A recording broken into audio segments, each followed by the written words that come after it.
Well, hello everyone. Welcome, ladies and gentlemen, to our discussion stream where we will be talking about a variety of topics. I'm joined by the man, the myth, the legend, on this Anzac Day, Pie Chucker. Thank you very much. What an introduction. G'day, everyone. Like the stream, happy Anzac Day to, I suppose, Kiwis and Australians living in Europe because Anzac Day's been and gone for, I can imagine. Oh, that is Oh, so probably, probably, confusing. probably a few Aussies. Oh, nah, Perth I think it's like 5 hours behind, so yeah, not quite. There we Yeah, go. But no, that is so confusing. It's 6 a.m. for you right now, the next day, 26th, right? yeah. The thing is, right, is like, we have probably the worst time zones for each other, but we actually have a remarkably easy one to figure out because it's most of the year it's 12 hours, you know, and so it's just a real quick sort of conversion. But Yeah. yeah, we couldn't have more opposite time zones if we tried really. Yeah, exactly. I mean, at least, it's 7 o'clock for me, 7 p.m. So at least I can say, well, it must be about 6 or 7 for him, the opposite time of the day. Which is, you can imagine, I normally do these streams maybe during my afternoon about 2 or 3 or 1, half past 1. So I catch Pie Chucker like late at night or up early in the morning at that point. Let me get the next background music on. Yeah, well, for me, I think the earlier that you do it, the later that you do it, the better, because it's rather really early in the morning or, a bit of a late night, like 1 o'clock in the morning, and that's not that bad. But when it's like smack bang in the middle, 3, 4, that's when it's rough. It's tough to get up. Yeah. Yeah, and that's it's a tricky decision as well. It's like, do you sleep for 2 hours and you could wake up pretty groggy, or do you stay up and then just sort of burn the candle at both ends? I don't know. One of these days, I've got to do a different time for myself. I've got to do a morning stream or something. I never do it. I've got to. Have I ever streamed in the morning? I've done it once for something, I swear. I can't remember what it was. But I never You're an do. early you're an early riser as well, and I think that would be like it would be the reverse. It would be like 7 p.m. for me or something, Yeah, 7 or 8 p.m. I Yeah. am an early riser, but I use those precious morning hours to get my best editing done on coffee.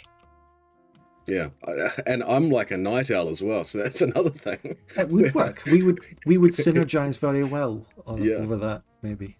So one of these days, we've got to do a morning stream for me. If anyone watches it, because no one's used to me streaming at that time, and Americans are sound asleep because they're like in the middle before, so it's like it'll be like 5 a.m. for them or something. yeah, it's a tricky thing that you don't really need to think about until you start to get to be quite a size where, there is the most effective times to stream on Twitch, for example, where you've got the most users on the platform, but it's really whatever the core of your audience, the best time for them. Um, and as you know, the Paichaka Twitch channel predominantly Finnish, so I stream around Finnish hours. I'm running on Finnish Oh hours now, yeah. actually. Have you been streaming a bit lately? Oh, once or twice. So again, Trackmania was going to be the big game, the big comeback, but I don't know. I'll ask Chat. Chat, do you think that somebody like perfecting a time trial like racing game for hours on end would be entertaining? Because I don't know. I think, yeah, no. Daniel's saying no. We've got no in the chat. It's tremendously fun to play, but yeah, I can see it Hmm. not being the greatest There's viewing only one way to experience. really find out, though. You just have to give something a try. You're right. I think you're right. Yeah. Oh, we've But got a couple of and of uses. course, if you want to find PieChucker, see if he actually follows through on this, then you can follow him on his Twitch at PieChucker underscore Twitch. Check it out on that dark, evil porn website. It is horrible, eh? Homepage every single time. It's horrible. And before anybody says, "Oh, homepage is based on," nah, I don't even watch Twitch, and I It's like, not. yeah, I'm very specific about the Twitch channels I watch, and they're not. Oh, 5 gifted memberships I'll from get Douglas to that. MacArthur. I'll get to So them. I it's just just want more it's intro. The one thing I it's did want to say exciting. about It's hard. time It's hard. zones. It's hard not to react, is it? Yeah, that is. I've learned to do it well on my Victoria streams lately, though. Like I have to wait for the rehosts. But the funny thing is, to go off on another tangent, because I wait for rehosts now, it's people don't just trickle in memberships and super chats through the stream at random points anymore. they will also wait for the rehost to give the super chats. So they've gone in sync with me on that. So it's just a better weird. system. It's a better system. Yeah, it's strange. It's funny how it's working out. I wanted to say a thing about time zones, though, which is that right now is probably the best time for all worlds. The Americans, which are the largest plurality of my audience, at about 30% overall, they are, I don't know, it's like the afternoon for Americans. I mean, it's not great for Americans who are working or studying or something, but it is still daytime for them. And it's evening for Europeans, and morning for Aussies and stuff isn't great, but at least it's not 4 a.m., right? I think it's pretty bad for Australians. It is like 4 o'clock in the morning for them. Well, oh yeah, if you're, oh yeah, because Australia, even that is behind to the left of New Zealand. Yeah, about 2.5 hours, I think, for Sydney and 3 for Melbourne, and it's like 4 for Perth. Oh yeah, that is fucked. Yeah, well, it's good for New Zealanders, sort of. But fuck them, to be honest. You know, who needs them? True. Bless them. Yeah, but Oceania obviously removed from that, and some Australians, but for Oceania the has most part, tuned into loads of these streams though, so we get him anyway. He's a top bloke. Great, Right. He's a great New Zealander. Oceania, great New Zealander. You're claiming him. Yeah, I'm claiming him. Okay, right. So there is going to be some kind of stream here. We have some actual topics, but first, I do just want to thank Emperor Malgus for gifting a membership. I also want to thank Friendly Merchant for 2 large South African super chats. And how is South Africa is actually fine for time zones because it's pretty much in line with Europe anyway. It's like 2 hours ahead of Britain. It's like in line with Eastern Europe, so it's pretty easy. Yeah, it was. I used to play League of Legends when I was in high school with a guy from Canada. Get out. This is now a You solo did too. discussion. You did too. Yeah, I know. You did too. Yeah. Shame on you. I'll get out too. Was it he without sin be the first to cast the stone or something like that? Some sort of wisdom. I don't know. I never really paid attention. But yeah, Toronto I think is about the same as Scotland. Because I remember it being super easy, or not the same rather, but like it's sort of 12 hours I think in the other direction or something like that. Very easy to work out Canadian time zones with New Zealand. But yeah, thank you, Friendly Merchant, for 200 Rand and then 100 Rand.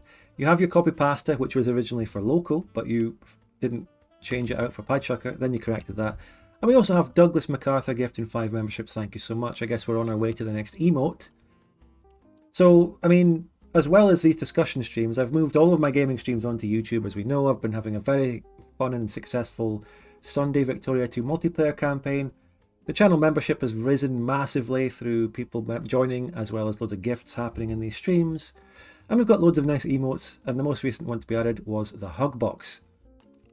And that's very good. It's one of the best emotes, actually, the hug box. And I'm thinking of calling, like, the collective name for the membership could be the hug box. Like, join the hug box today. That is good.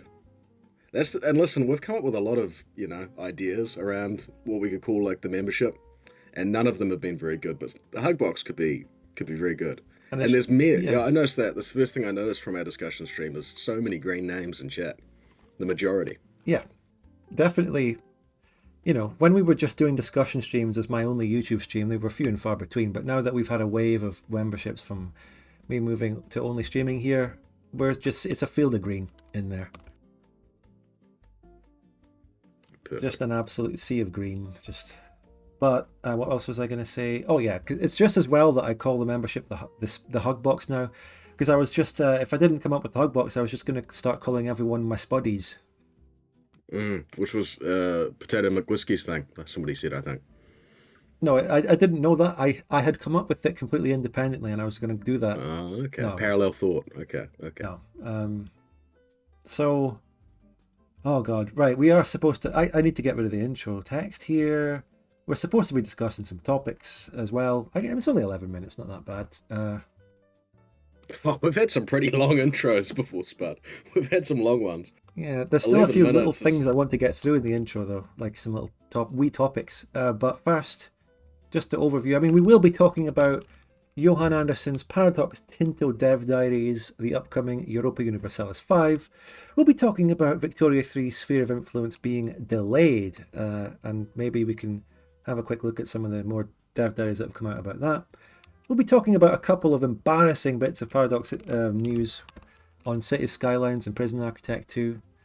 And then if there's time, we've got Gilded Destiny. I've done a couple of videos, including a dev diary that we'll look at, and just I haven't looked into them at all yet. I haven't seen the Gilded Destiny stuff, so we can just react live and get first impressions on here. Yeah, that sounds good to me. But first, I'm gonna drop you, Pie Chucker. You're gonna drop me? I'm gonna drop you an image here to get your reaction live. I didn't put this in the document or plan it for you. I want to see what you think of this, because we, in the intro, I think, to our last discussion stream, we touched on a topic very much like this. So now, I don't browse 4chan myself. I found this on Twitter. Tell me if you're watching the stream, Pie Chucker. I assume you'll see this image. What do you think of this one? This is very relevant to us and what we've been talking about, and me and all the Victoria 3 stuff.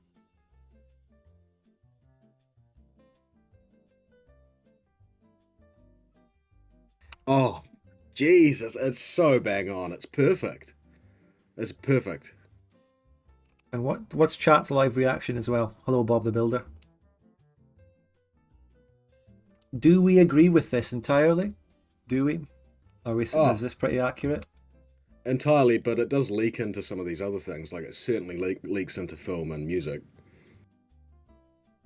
Yeah. I mean, yeah, it's very... It raises a lot of different interesting topics. I got thinking about it, right? Like, there is a difference between gaming and all the other ones, which is that all those other things, food criticism, restaurants, films, books, albums, music, those are all long-established industries, and gaming is rather new. So and also gaming is rapidly expanding among younger people and generations, whereas the other ones are established maybe for more older people into them. So that is probably why gaming has the exception. It's because it's so different. The user base, the demographics is so different, much younger. I think that's why it's different. I think like there's been so much media recently as well, probably in the last 10 years or so, around the state of working conditions in the games industry, and so I think they get a lot of slack cut for them from that. But that's certainly not everyone. That's some AAA companies, and they've gotten smashed for it. For the most part, there's definitely still crunching going on, but that doesn't excuse the product. Like, there's facts. Like, the video games industry has grown tremendously in the last 5 years. The money is massive. And then if you look at the trend in terms of quality, it is going down at worst and maintaining at best. As we, in the Spud Gun community, in our discussion streams following Paradox, pretty much display one of the biggest examples of it, of the decline. And how this company, Paradox, is massive, seems to be growing, doing well financially, but the actual output of its products is terrible. Like slop. We've developed the whole slop meme pretty organically just out of the products Paradox keeps releasing. Yeah. And Paradox is a good one. Like, people have made the argument that we pick on Paradox, but I think Paradox is just, first off, it's the games that we play, and so most probably the correct expertise to critique them. But also they're a great sort of indicator for how everything else is going, because the things that they do wrong are everywhere, and they're just particularly egregious because they have a monopoly on grand strategy. Yeah, we do pick on Paradox because it's the one that I actually know about, and the one whose games I've played the most, and the company that I've ended up following. It's not for any hate reason that I pick on Paradox. It's just that's the one that I'm into. You know what it really is? It's the one that we want to be the best. It's not that we are hating on it because they suck. It's that we want them to be good, because we remember when they were good. Yeah. Also, if people think that some of our criticisms from against Paradox can be applied to other games as well, that's great. If people can relate things. Now, one of the biggest sort of close examples that's sort of parallel to Paradox is Creative Assembly and the Total War stuff. I'm not really into that. I don't know too much about it. There's this equivalent Scottish guy as well. Go consult him if you want to know more. Although he's that guy, right? That the Paradox, no, the Creative Assembly equivalent. He's much harsher, but Creative Assembly is also much worse. So they're further down the rabbit hole of shite than Paradox. That's just objectively clear. They are much worse. And they've also suffered financially as a company lately as well, like firing loads of staff, having massive financial failures and some things as well.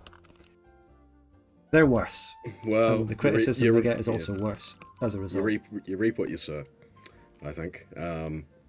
Yeah, and I think the last thing I'll add to this is that I think with computer games, which is a problem for all art and all artists, is that sometimes, consumers can't separate the art from the artist, and so they feel like an attack on for example, an indie game that might be, charging AAA price, is an attack on an individual when it's just you're defending consumer rights. Oh, this game might be a little bit overpriced for 8 hours of mediocre game, it's like, but it's like this guy slaved away and he spent his life and he poured his heart into it. It's like people pour their heart into everything that they do. Look, you pour your heart into your videos. I do. And you are very open to criticism, as a YouTuber, and people can critique us as well for, I thought that the last video was funnier, or, I thought that the editing was better. You're not going to take that personally. Yeah, so Morris, fucking hell. But the other thing is that my criticisms against Paradox and Victoria 3 have never been personal. I don't care about any individual developer in Paradox that much. I care more about the thing. I'm criticising the game, Victoria 3. Any talking about Martin and stuff or any developers is just a bit of joking. I don't have any opinion that they're bad people at all. It's not like that. It's just criticising the thing. And I've said that before. Now... Yeah. So, but there's also plenty of positive stuff. There's some positive EU5 stuff. Now, that's a pretty interesting little thing, and it puts things into context here. Now, in terms of some actual topics, we also have another bit of introductory context here to look at. Now I want everyone to look at this graph. This is Paradox's stonks. The graph is set at... No, that's only 1 day. Oh. Let's make it the previous year. Now, if you look at it on the year, oh my god, they've had a bad year. Look at that. Straight down, yeah. We're not reading it from right to left, are we? We're definitely reading it from left to right. Nah, yeah, we're not Arabic. We're not Arabic here. Yeah. I think that Paradox might want to read it from right to left, perhaps. Now, I don't know very much about the stock market. I don't know much about finances. I don't even know what the fucking Swedish currency is relative to everything else. So the high up here at the start of this year. So this is only 4 months. This is the start of 2024. Like it's year to date. So this is January 2024. That's 226 krona, and it goes down to 164 krona. Like, what does that mean? I don't really know. 12 pounds a share. So it's supply and demand in terms of like they could have introduced, when you see a very sudden drop, sometimes they introduce more shares, and so each share is worth less, or sometimes the stock market thinks that they're worth less than they're currently trading at, and so people sell more than they buy. Goes down. Yeah. I mean, since it's so low right now, and I'm not giving out advice or saying what to do, I mean, maybe people will look at that and go, actually, now's a good time to buy. I mean, if you think EU5 is going to be good, and if you think Cities Skylines 2 and all these other games are going to have a turnaround, maybe it is a good time. I don't know. I'm not saying either way. You can make your own judgment. This is an actual year. So when you go back, it actually corresponds. This is like September 2023 where they have this drop, which has continued right until now. And I don't know even if the share price going down is actually indicative of them doing well or badly as a company. Is it even bad that it's going down? Yeah, normally sometimes. Badly. Yeah, but there is asterisks to that. So like Berkshire Hathaway, who's Warren Buffett, their share price is absurd. It's really, really, really high, and that's because there aren't that many shares, and it's a very valuable company as well. But it does depend on the number of shares, because they might have 1 million shares or they might have 10,000. So it really does matter there. This really puts things into context as well, and I will show the fuller context. I'll go up to 5 years, but September or October 2023 is when this decline seems to happen. Does anyone remember what game came out around that time? Don't say Pie Chucker, let's see if chat remembers. Does anyone know when this roller coaster started? Wait, 2023? No, that wasn't. Wait, the game came out in 2022. What am I on about? It's actually City Skylines that came out at the end of 2023. I'm getting my years confused. But yeah, it was City Skylines, and if we go, it's 2022. That fucking They got hammered there. 3 years.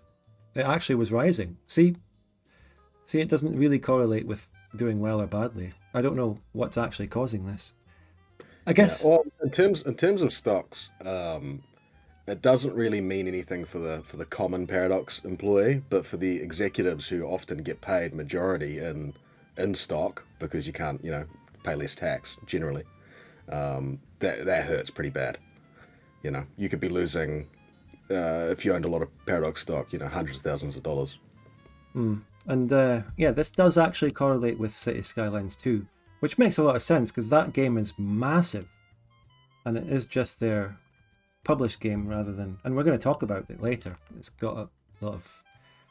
There's a lot of interesting things happening with it right now. It is. Could it actually be Paradox's biggest game that they're tied to, like in terms of players and things and like that? It's absolutely huge. Yeah, It's I bigger wouldn't be than any. surprised. Yeah. Yeah, I definitely think that.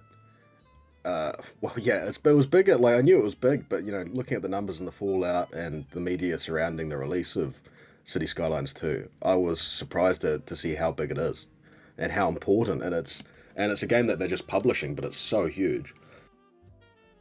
Now we zoom out all the way to, I guess, when they actually went publicly traded. It's still, if you were to put an average line, it still is up overall from when they started being publicly traded. But Yeah, well, most of that's COVID, so they just yeah, COVID as like well as they're actually good games, successful games. yeah, a huge amount of that will be COVID. Yep, that's around here. Yeah, it all starts going up there. But that's also just a wee bit interesting. We also have the quarterly report. Now, this report doesn't say much because this is just about the first quarter of 2024, and it's just like, decreased by 1%. Some things saying cash flow is going up. It's like nothing big has happened, and I think maybe some of the bad news that has happened lately will not come out in the next quarter. There you go. That's what I was talking about. Earnings per share before dilution. So they've diluted shares. So that's part of the reason why their stock price has gone down. Right. See, this is all ridiculously complicated stuff. See, the thing is about them being publicly traded and all this, it's harder to see how well they're doing or badly they're doing as a company because it's less tied to their actual products and it's more tied to their trading in shares and shareholders and weird green imaginary numbers. I'd disagree. I'd say it's much easier to tell how a company's doing if they're publicly traded. Is it? But yeah. Because we just looked at that and I was wondering, does this correlate with a game? Is it going well or is it going badly? But it's actually because they'd sold more shares. Yeah, well, the really interesting thing will be seeing, so their revenues decreased, and they'll probably talk about employment somewhere in this, and we'll see if they've taken on more staff. If you take on more staff and make less money, then your company's doing very poorly. This is like a summary. That's it? This is just a summary. I think if I were to click on the PDF, yeah, might be more detailed. they'll have a big, huge document with loads of shit in it. But I don't want to click on the PDF. I don't want to go there because no, we don't have that much time. Yeah. Besides, as I say, I think some of the more bad news that has happened within this quarter.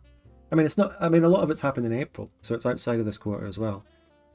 Like the Victoria 3 Sphere of Influence delay, the City Skylines 2 apology, the Prison Architect 2 delay. Some of these bad things have happened outside this, which might affect the next one instead. Yeah, they're also, like the revenues in this quarter are attributable to City Skylines and to the Crusader Kings 3 DLC, the Hearts of Iron 4 DLC, which was a disaster. The Stellaris DLC and the Hearts of Iron 4 DLC in this period were terrible. We also had Millennia, and I don't want to talk about that game at all. Have they mentioned that? I don't think they're mentioning the Star Trek game in here, but that was abandoned. The Star Trek slop game. Interest rate, yeah. There's another thing. The Swedish banks can change interest rates. This affects everything as well. Yeah. Yeah, you can go deep on this, and honestly, for a discussion stream, we could do that. Probably not for this one though. I could do some No. reading and pull out some figures, and we could do a little analysis or something. That could be quite interesting. Yeah, I mean, this has always been the side of things that I've just never touched. I've just focused more on the actual games. I went hard on Victoria 3 itself. Some people I've seen on Discord read this sort of thing. I've never seen anyone come out with like anything interesting out of it. It's just never seemed that important. It was one of the previous interim reports that I saw where Frederick Werser explicitly said that City Skylines 2 was a disappointment financially. It was actually stated in one of these, and it was publicised quite a bit in terms of the City Skylines 2 debacle. And that's what piqued my interest at looking at these. He says, comments by the CEO, we have a very strong foundation with a large cash position, which probably means that they don't have most of their money in assets, but they're just holding most of their money in cash, which is not good for inflation because you're just burning money away. But it means that they might be looking to buy studios, which they have done historically. You know, they've been picking up studios here and there, and they've been opening up new ones of their own, Barcelona and stuff like that. So I wouldn't be surprised if this year they start. Oh, it really depends how shit's going. I mean, really though, I mean, they've been so many disasters lately. That Star Trek game, Millennia's not really gone anywhere. It's like got a bad player count, mixed reviews, and all these other things. Failures of DLCs with Hearts of Iron, Stellaris, and shit. I mean, and then they want to expand more. Can they not just do what they're get good at what they're doing now instead of growing more? It seems risky. Yeah, well, it is risky, but reports like this where you've got, our revenues decreased by 1% are actually really, really significant because you want your company to essentially be always growing. If your company is not growing, you can have, there's sort of two models where you're taking on debt and then expanding the value of the company to offset that, or you're just trying to make money. And clearly they're not doing either, which is not a good sign. And I guess one thing that's interesting, right? He's saying the revenues in this quarter are attributable to City Skylines 2, Crusader Kings 3, Hearts of Iron 4, and Stellaris. What massive flagship game is missing from that list? Victoria 3. Yeah. That's interesting. That is interesting. It's not there. I mean, it's blatantly obvious it's not making money for them. It's not doing well. EU4 isn't there either, but that one could be excused given the fact it's been out for 10 fucking years. And they're winding EU4 down. They really are winding EU4 down because they're about to make EU5.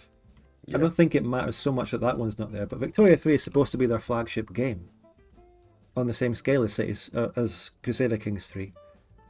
By the way, I was thinking about the EU5 thing. But which, by the way, Victoria 3 came out 2 years after Crusader Kings 3, and Crusader Kings 3 is here. Right? Anyway, yeah, go on. I was thinking about the EU5 thing. If I remember right, Imperator Rome is based on Europa Universalis Rome, and so I wouldn't be surprised if he's doing another spin-off type thing, where it is essentially EU5, but it might have a different title, and that's maybe perhaps why they're not calling it EU5. That was just a little theory I had. We should just use that segue to move on to the topic now instead of getting lost in the weeds and the finance stuff, which I don't know much about anyway.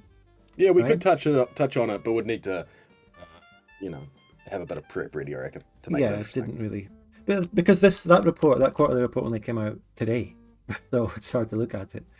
It was hard to get anything prepared on that or look at the actual report. It did just come out today, and I was waiting to see if anything interesting would be on it.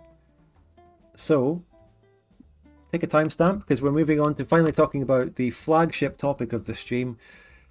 Tinto Talks, Johan Andersson's project, Europa Universalis 5, Project Caesar is the code name. So, and this is all very interesting. This is very exciting. This is the biggest Paradox news. Loads of YouTubers are covering this. You've got loads of videos going into detail on all these dev diaries from other people. I know I'm going to put my take on things into the streams. I did one already about this. I don't like to make these dev diary videos because I'm focusing all my editing on my Victoria 2 bread and butter, of course, the Bavaria series. part 23 is coming out tomorrow. So I give all my thoughts on these sorts of things on a stream, so I can like whack them out in a few hours instead of putting together a whole edited video on it. Yep. And where we left off, I think we had the first 3 Dev Diaries in the last one. You can go and watch my previous discussion stream, which is still all just on the main channel, if you want to get my earlier thoughts on it. And I think that was we had a really good discussion about it. It's time-stamped on the last stream. We really went in on what was there at the time, and now we've got a lot more details to talk about. Pie Chucker, what is this? Just a brief intro. What is going on here? I was taking timestamps. You've caught me unawares. Keep going with it. All right, so I'll just say, this is Johan Anderson, like at the start of this year, I think it was in February earlier this year, announced a secret project, codenamed Project Caesar. Tinto Talks. Paradox Tinto is his Barcelona-based Paradox development studio. They shipped Johan off to Barcelona to develop EU4 DLC after he failed with Imperator. And it's actually the parallels to actual Caesarism is very interesting here. Like they shipped Johan off after his failure with Imperator Rome to the provinces to be the governor of Hispania, and now he's rising up in Project Caesar, and he may eventually cross the Rubicon. Who knows? And take over the slop operations and make something good out of them. You know, get rid of the old corrupt I don't republic. know. If I was living, you know, pretty much running my own, you know, semi-independent studio in Barcelona, I don't know if I'd want to come back. Yeah, exactly. Maybe he should just declare independence. You know, back in the Roman days, all these people, they loved to declare themselves the emperor of the whole empire and try and take over Rome and march back to Rome. But, you know, later, maybe in the more 1700s, 1800s and so on, people liked to declare independence instead of bothering with that shit. Can you imagine if the American revolutionaries had decided, actually, we're not going to declare independence, we're saying we are the true kings of Britain, and we're going to come back and invade Britain and be the emperor or the king. Nah, fuck that, independence. Are you suggesting that there could be a Paradox triumvirate with Manwood, Johan, and Frederick Wester, each controlling their own sections? I don't know what I'm suggesting, to be honest. Caesar wasn't shipped off to Hispania. What the fuck? He was shipped off to Gaul, or Northern. He was the governor of a province in the north, wasn't he? Something like that. Something like that, yeah. Besides, in general, it's a good strategy by emperors to, you know, if someone's threatening your power in your local place, just ship them off to a province to govern it, send them away. But there's also the argument of keeping your enemies close, or your enemies closer. So who knows? Yeah, who knows? Well, Matisse in the chat is also mentioning another recent failure, which was the Lamplighters League. Forgot to mention that. In terms of the context of Paradox failing, that was a big one. That was a whole fucking failure. The write-down of $22.7 million. Is that a loss? Is that how much they lost on that game, is what you're saying, basically? By the sounds, yeah. Lamplighters League was like an XCOM-style game that they published with a smaller studio. Came out, It looked wasn't alright, very yeah. good. It looked fine. Yeah, visually. Yeah, visually. I remember it was announced at the same time as... Yeah, well, it was announced on the Victoria slop. 3? No, No. It was announced at the same time as City Skylines on the Fever Dream You're stream. right, on the Fever Dream stream. I was thinking it was a big one, yeah. The Fever Dream stream is one that we always come back to because of, well, it's where City Skylines 2 started. It was overpriced, someone says in the chat. They also, if I remember correctly, had a DLC character on day one.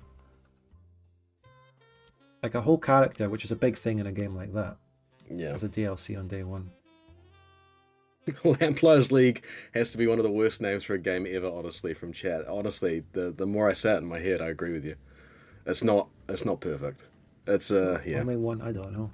But yeah, that was a failure, and Paradox also parted ways with the company that made it as the publisher. It was that much of a debacle. I haven't seen that. Hasn't happened with, say, Colossal Order or any of the other things they've published for a while. Like, that hasn't happened since fucking March of the Eagles or something. I just had a bit of deja vu. That I remember saying on a stream, you know, sort of hopefully, that Paradox's development had been horrible, but their publishing had still been good. and now Hmm. we're seeing a big decline in their publishing as well. And we were talking just earlier about finances. If they're hoping to acquire studios, who the fuck would want to work with them? Because they have the recent track record. City Skylines, is like the Titanic. It's too big to fail. They made so much Yeah. money off the first one, and then they blew it. After what has happened with City Skylines 2, why would anyone want to have Paradox as their publisher after that? Yeah. So yeah, it was a year ago that they announced City Skylines 2 and Lamplighters League, and then later Millennia. So maybe like you probably said it a year ago. They had a good published track record up until then. They had games like what was that fucking Age of something, Civ fantasy game that was really good apparently, Yep. and they did Not a load of mythology. little It's not Age of smaller Mythology. What is games. it? Age of what? Age of Wonders 4. That's it. Yeah. That was a big success, and after that it's gone downhill. Very bad track record, but we are here to talk about EU5, which in the midst of all this slop, in the midst of all these bad things going on, Johan is coming through. Isn't Paradox Tinto owned majority Johan himself? I don't know. I don't know how it all works. I don't know if this is a separate It's not. company. Yeah, I don't think it's a separate company. It's a studio. How can it have an ownership? It is just as a part of Paradox itself. Vampire the Masquerade 2 Dev Hell. Well, there you go. There's another example I really don't know anything about. Is Johan making Paradox great again? Seemingly. And the thing about all this is, like, Johan coming along to have like the first positive Paradox news we've seen for ages. Does Paradox deserve what Johan is doing right now? I don't think they do. Vampire the Masquerade is a great game. I didn't know that Paradox was publishing the second one. It's like an old school vampire. It's kind of got like GTA 4 graphics. It's like a vampire RPG type thing. Laughing cavalier. I guess when Frederick left as CEO, he could have said, you can't do this to me. Do you have any idea how much I sacrificed? I started this company. And then somehow he left. I don't know, but he's back. He came back. But anyway, It is a subsidiary. Interesting. a subsidiary as in a company. Yeah, it's its own company under Paradox Interactive. It's Paradox Development Studio, which I can imagine Johan probably does own a fair bit of. Right, yeah. Vicky 3 looked also great before it got leaked. Not true. I think we showed that. I mean, the military system Dev Diary had come out before it was leaked. So people... Yeah, we talked for months about how good and not good it was looking. That's not true. I guess it took the leak to... For some people to realise it was bad, it took the leak. But loads of people also just ignored the leak and ignored the warning signs. People also ignored the actual devs streaming it before it came out. But on launch day, suddenly everyone found out after spending their money on it that it was bad. So I've been telling them for months and months and months it was going to be bad. People played it and they're like, oh yeah, this is actually bad. And very few of them would admit that Spudgun was right, but some actually did, anecdotally, have the guts to come and say, you know what, you were right. But anyway, why are we going back on that? This is the positive EU5. And this... I just wanted to talk about this overall, like Project Tinto here, whatever, Caesar, EU5, it's a phenomenon. This is a very big movement in the community. It's very positive. Loads of YouTubers all positive about it, memes coming through. It's like, you haven't seen this much excitement. Like, it seems to be, it's not like Victoria 3 hype or even Crusader Kings 3 hype. This is more, this whole thing seems to be way more genuine, heartfelt, positive hype, right? From the community, and it seems to be deservedly so. I agree, and it kind of seems like it's the last. It could be very well the last hurrah in terms of goodwill left. Johan definitely deserves consideration. Separating him a little bit from the Paradox norm, but he is part of the crew, and so you can't just assume that it'll be good just because Johan's making it. Which I'm not saying people are, but a few maybe. Yeah, of course, Like, this is a very positive thing. I'm happy to join the wave of positivity that's been around this this thingy, and you can see in my thumbnail that I'm putting all these edits in, and other people have made edits, like Lord Lambert. Check out his channel. If you go to Lord Lambert's channel, you'll see he's done a lot of good thumbnails as well. He made fucking Johan Al-Gaib, the savior, the messiah of Paradox, that sort of thing. But of course, we'd still have to put it into context and go, this is only 9 pre-release early dev diaries. That's all we have so far. And of course, there's a very long way to go on it. And then when it gets to the point where you're starting to see gameplay and stuff, we do still have to be critical and see if things are not going well with it. And we do have to give it the scrutiny. And we should also never pre-order it. And, we should never blindly assume it's going to be good despite all this. I'm not saying drop your positivity and hype. I just always caution people. Keep your mind open. Scrutinize it properly and stuff. But by all means, Absolutely. join the positivity on it. Fuck it. Yeah, It's a nice, completely wholesome agree. little movement. Yeah, I completely agree with that. And of course, people have been hurt by Paradox too much. Some people are holding off on that because they've been hurt, and rightly so. I know Stormy Studios. We're going to get to that when we talk about Sphere of Influence. And by the way, Stormy Studios, you're saying, have you seen the artwork? I put it in the thumbnail of this stream. I put the guy signing the treaty. Anyway, right. So we left off with number 3. So I guess we got number 4. And by the way, the reason I'm in an incognito window, in case you're wondering, is because I'm banned from the Paradox forum. And even after I try and delete all my cookies and my auto login for this, it still tries to log me in and says I'm bad. And I can't really view the forum unless I go incognito. When did you get banned? I don't remember that. Oh, here's the story. Well, it was a thread made by the developer of Victoria 3's Divergences mod. Big criticism. I made a Twitter thread myself about how I got banned lately. Right? What was it? There was a thread very critical of Victoria 3, and loads of people went into hate on that thread, and people even gave vague death threats towards the writer of the critical Victoria 3 thread, and they were fine. But then I come along and I just posted player count graphs and stuff. That's all I basically did. I posted the player count graph for something. Someone posted the player count graph of Victoria 3 looking bad. And then someone countered that by posting the Victoria 2 player graph and going, gotcha. Someone was saying... Yeah, I don't know about that. I don't know. And then in response to someone who posted the Victoria 2 player count graph, I posted the review score comparison. And then that's what got me banned from the forum forever, seemingly. Oh, well, that's a good reason to get banned. Is it?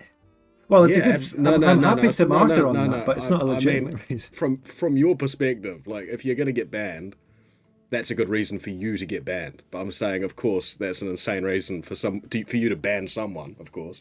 Yeah, I have it all fully documented, logged and screenshotted on my Twitter, and I made a thread about it.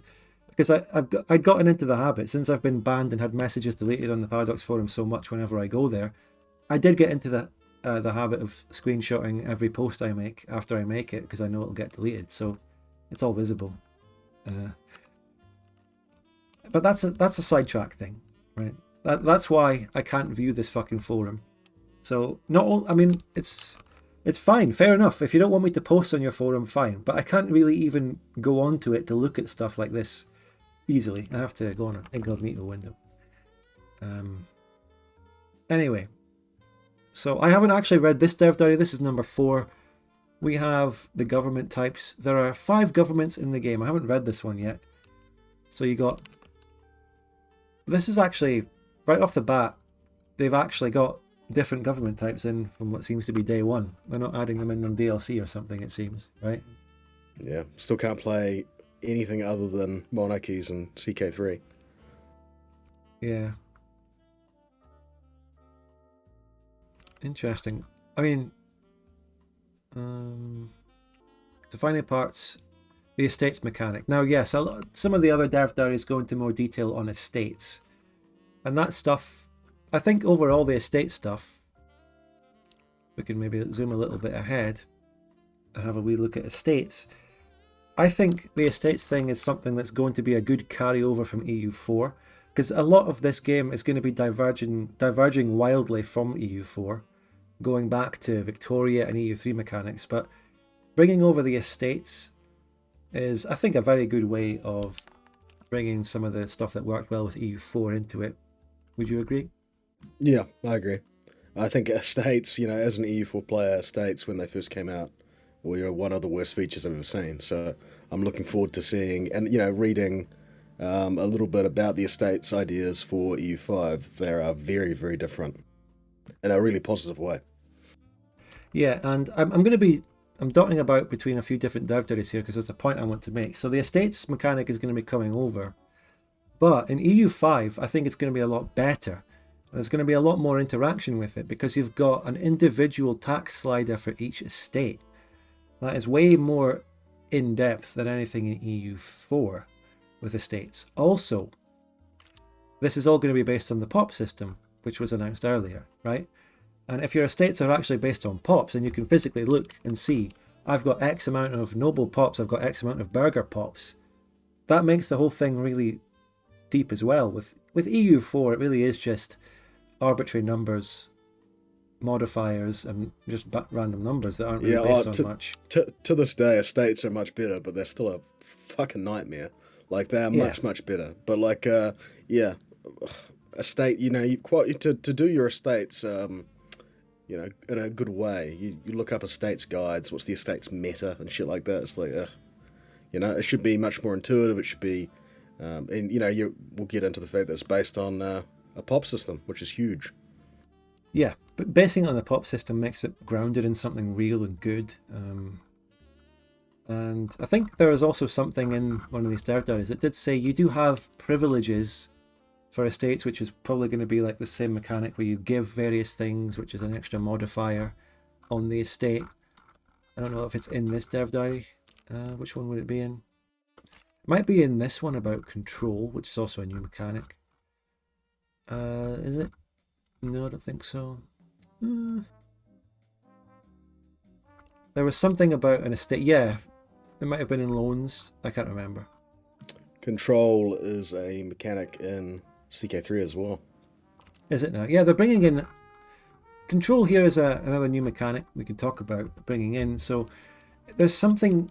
Basically, what this is levels of control that you have over regions based on the proximity to your capital city and possibly other things.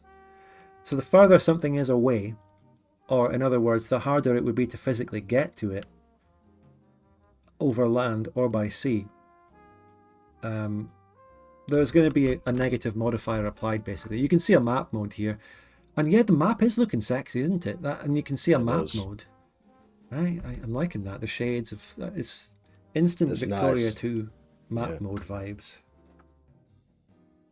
So Yeah, pop map mode from Victoria 2. Very nice.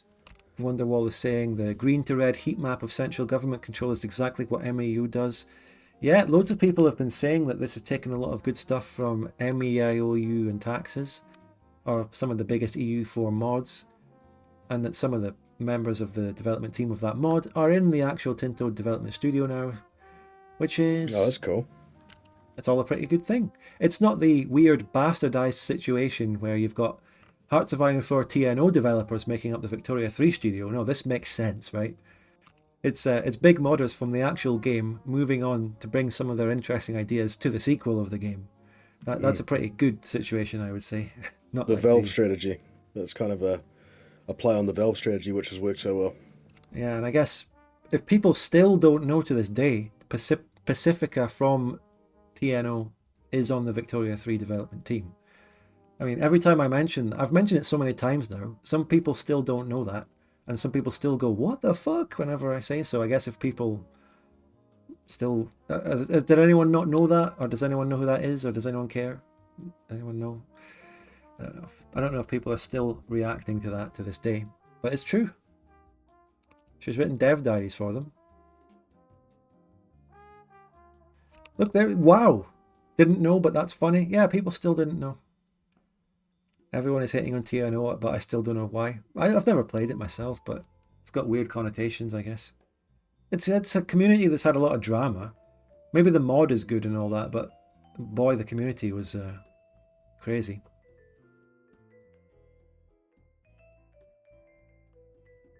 Mm, Interesting. Anyway, yeah.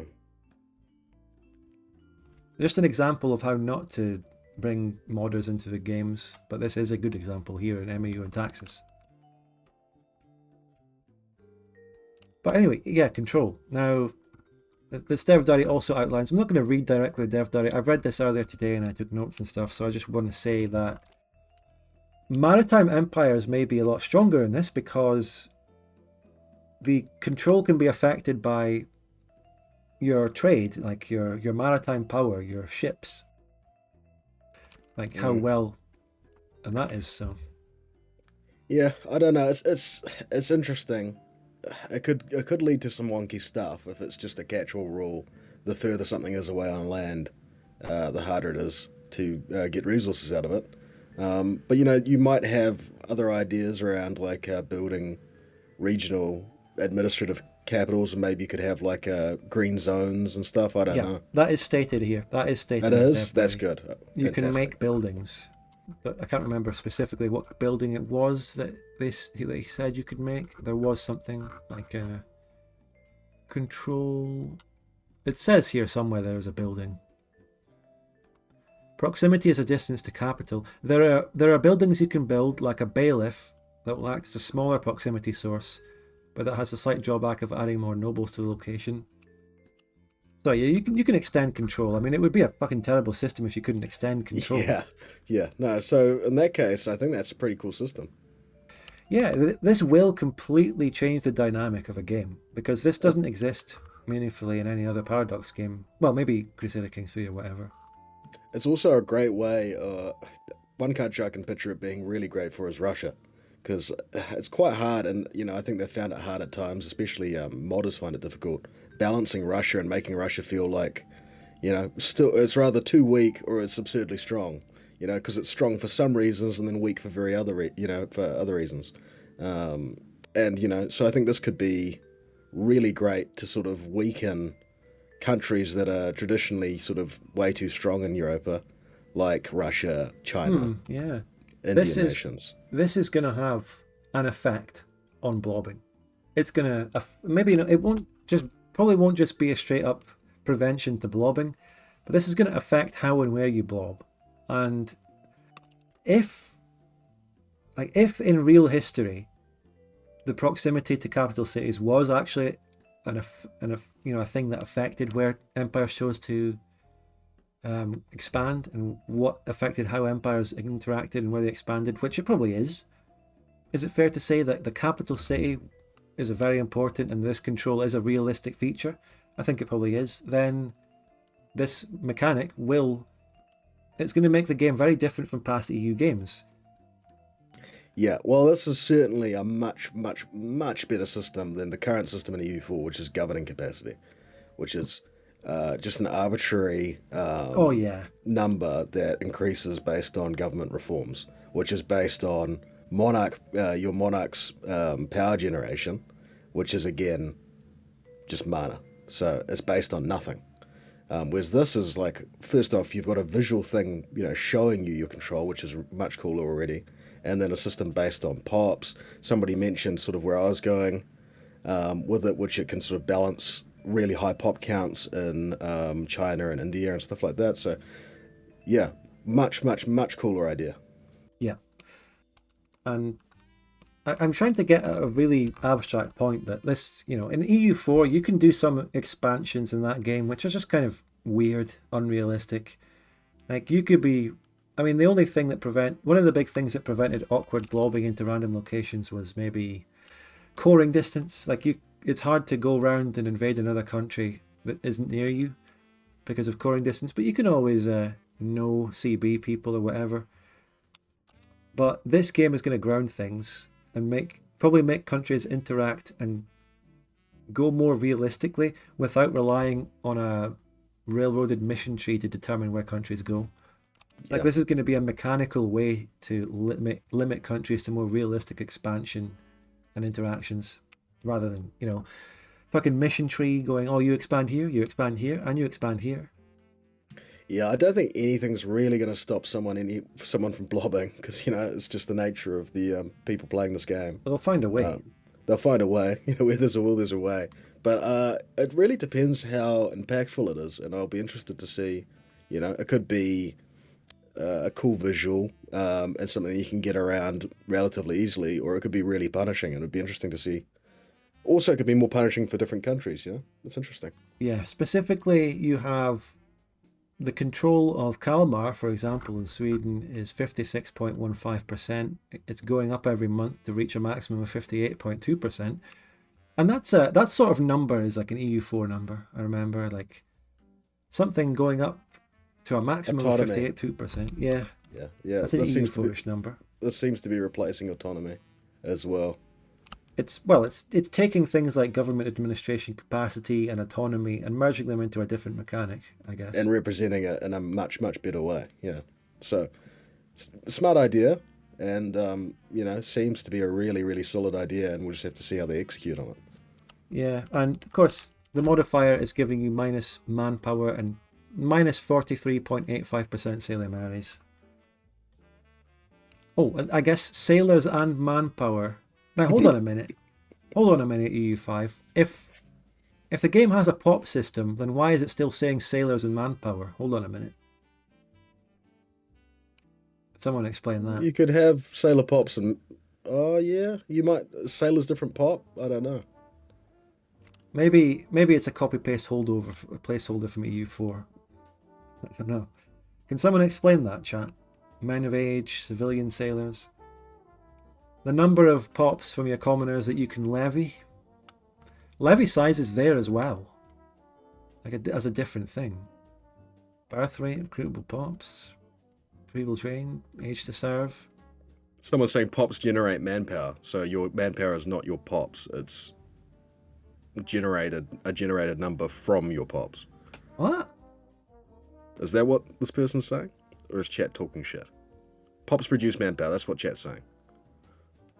Johan mentioned in one of the later Dev Diaries that the barracks building will train manpower from your population. And that's where we get into the more Victoria 3-ish things, which is something to talk about, where we have question marks. For example, I guess we can move on to buildings, right? Well, first of all, this Dev Diary number 8, which came out on the 17th of April, introduces raw materials and loans in bankruptcy. So, I mean, overall, it goes into the economy. I guess first of all we look at number 7 because that's an introduction to the economy.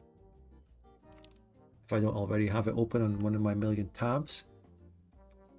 So the first part that's introduced in the economy thing is tax sliders. I touched on this. I also wanted to say that having individual tax sliders for each estate really adds a lot of depth and some choices to make. Yeah, it's really nice. And it just got me thinking, I think the Dev Diary mentions that the Catholic religion will limit the taxes on the clergy. And this gets me thinking, like, damn, that's a really good way of having a real consideration that medieval monarchs had, which was, do they tax the church? That had a lot of implications in the Reformation.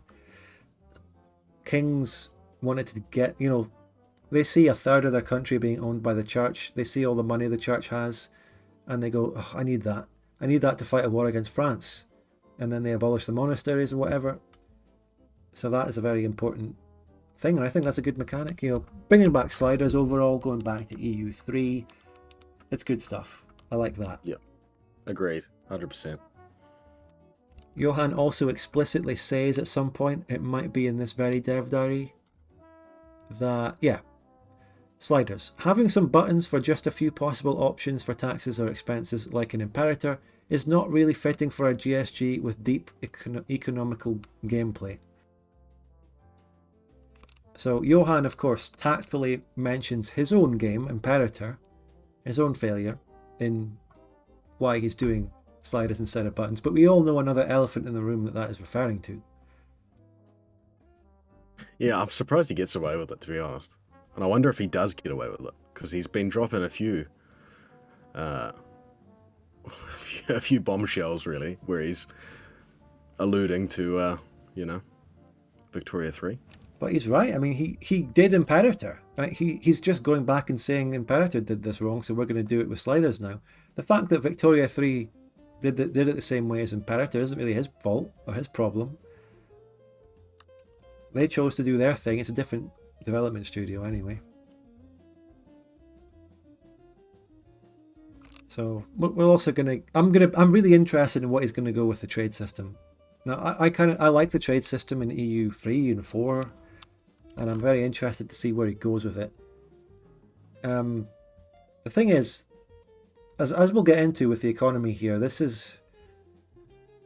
Johan is introducing a whole building system and RGOs and resources and supply chains. And there's going to be a lot of depth to that economy, and it's becoming Victoria 3 and 2-ish. Maybe more so 3 actually. But it's also going to have, I assume, some complex trade mechanics, because that's what EU is also known for. So there's going to be a lot to this game. There's going to be a lot of stuff. It's going to be maybe a deep game. A lot of different mechanics. Yeah. Yeah, and I like the ambition, because that's something that's, commonly missing, and you can actually see it early in the Dev Diaries as we saw it in Victoria 3, where it's like there are gaps. There are big gaps that you can see immediately. Whereas this seems to be a bit more ambitious for launch, which is what they need to do, because, Christ, they can't just keep releasing bare bones, nigh on dog shit, unplayable games, that you can play for 10 hours and you're like, oh, I'll come back to this in a year, which is just not it. It's just not it. So the ambition's good. I like the ambition. Yeah, and by the way, before we continue, I must say, if you want to make a point or ask a question or something and you want it to be definitely answered, shouted out and said on the stream, give it in a super chat. Or if you just want to support the channel, give a super chat. Also, join the channel membership. Now that I'm streaming games on YouTube and doing a Victoria 2 stream every Sunday, that means that there's less super chats to go around for the discussion streams. Like when I was streaming on Twitch, I used to come around to YouTube every so often and do a discussion stream here where I would collect the super chat income. A game that does that, or something where you have to go to a place and collect the income that's been building up and then move away again.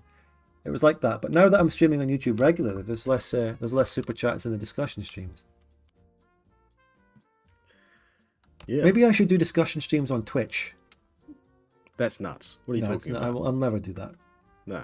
Oh my goodness. That's sacrilegious to the discussion streams. Have always been on YouTube. They have. I think I actually did do some of the Victoria 3 Dev Diary discussion streams on Twitch back when I moved to that ages and ages ago. It has been done before, basically. I have done discussion streams on Twitch. But that was back in 2021 Victoria 3 Dev Diary days. Ages ago. Ancient history. It is.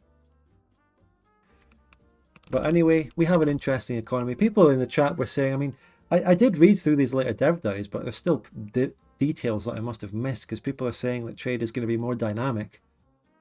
Yeah, we touched on that last time. I don't know if you recall, they were talking about having trade lanes instead of trade nodes. I believe, I might be misremembering the exact terminology, but no, it is going to be a different trade system, which I'm excited to see a new system and what they're going to do with it. But I think the trade system from EU4 is probably one of the finer parts of the game. Yeah. So yeah, no, I'm interested. Benefit of the doubt, see what they're going to do with it. I think making the trade system more dynamic might sort of go in line with where the rest of the game is going. It seems like this whole thing is going to be way more of a sandbox, because maybe EU4 wasn't like this on launch, but whenever they added streamlined, railroaded mission trees, the game became less of a sandbox.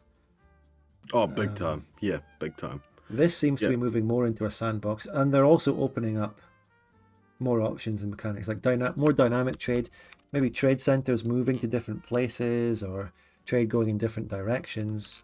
It's kind of, trade is a bit predetermined in EU4, which is fine. I mean, it goes along important historical routes at the time period. It's all good. And I'm wondering, I wonder how it will go by if they add the option to completely change how trade is and where it goes. That's a massive change if they do that. It's less railroaded and could be exploitable. Yeah, you can have like a million routes all leading to your capital, going from everywhere. Trade. Hmm? You just said trade. Did you have anything else to say? Oh, he's gone. It's over. Oh.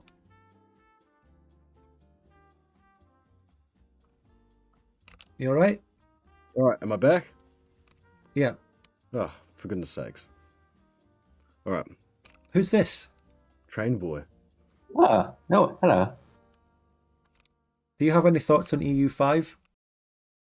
Yeah, so I think the sliders are one of the best thing. Like the only comparable system is like what? Yeah, so I think the sliders are one. What is he talking to someone? I think we have to say goodbye. I think we've lost him. We've lost him. Sorry, We've lost when you cut out there, Pie Chucker, he joined the VC. I was like, okay, I've got to get a secondary emergency co-host. My God, replaceable. He just changed his nickname to Pie Chucker, and boom, there we go. He wasn't ready to be put on the spot. I never normally bring people in. It's been a long time since people gathered in the waiting room while I did streams, because back in the day when we did Victoria 3 discussions, it was more open. I would bring in different people, swap people in and out. I used to do that more. Now I don't do that. People don't really hang around in the waiting room. But now he joined the waiting room. I was like, oh my god, someone's finally there. Just bring them in. Why don't we do that? We could I bring don't some know. It's people just in. I might do it more. I liked it. I really like doing it.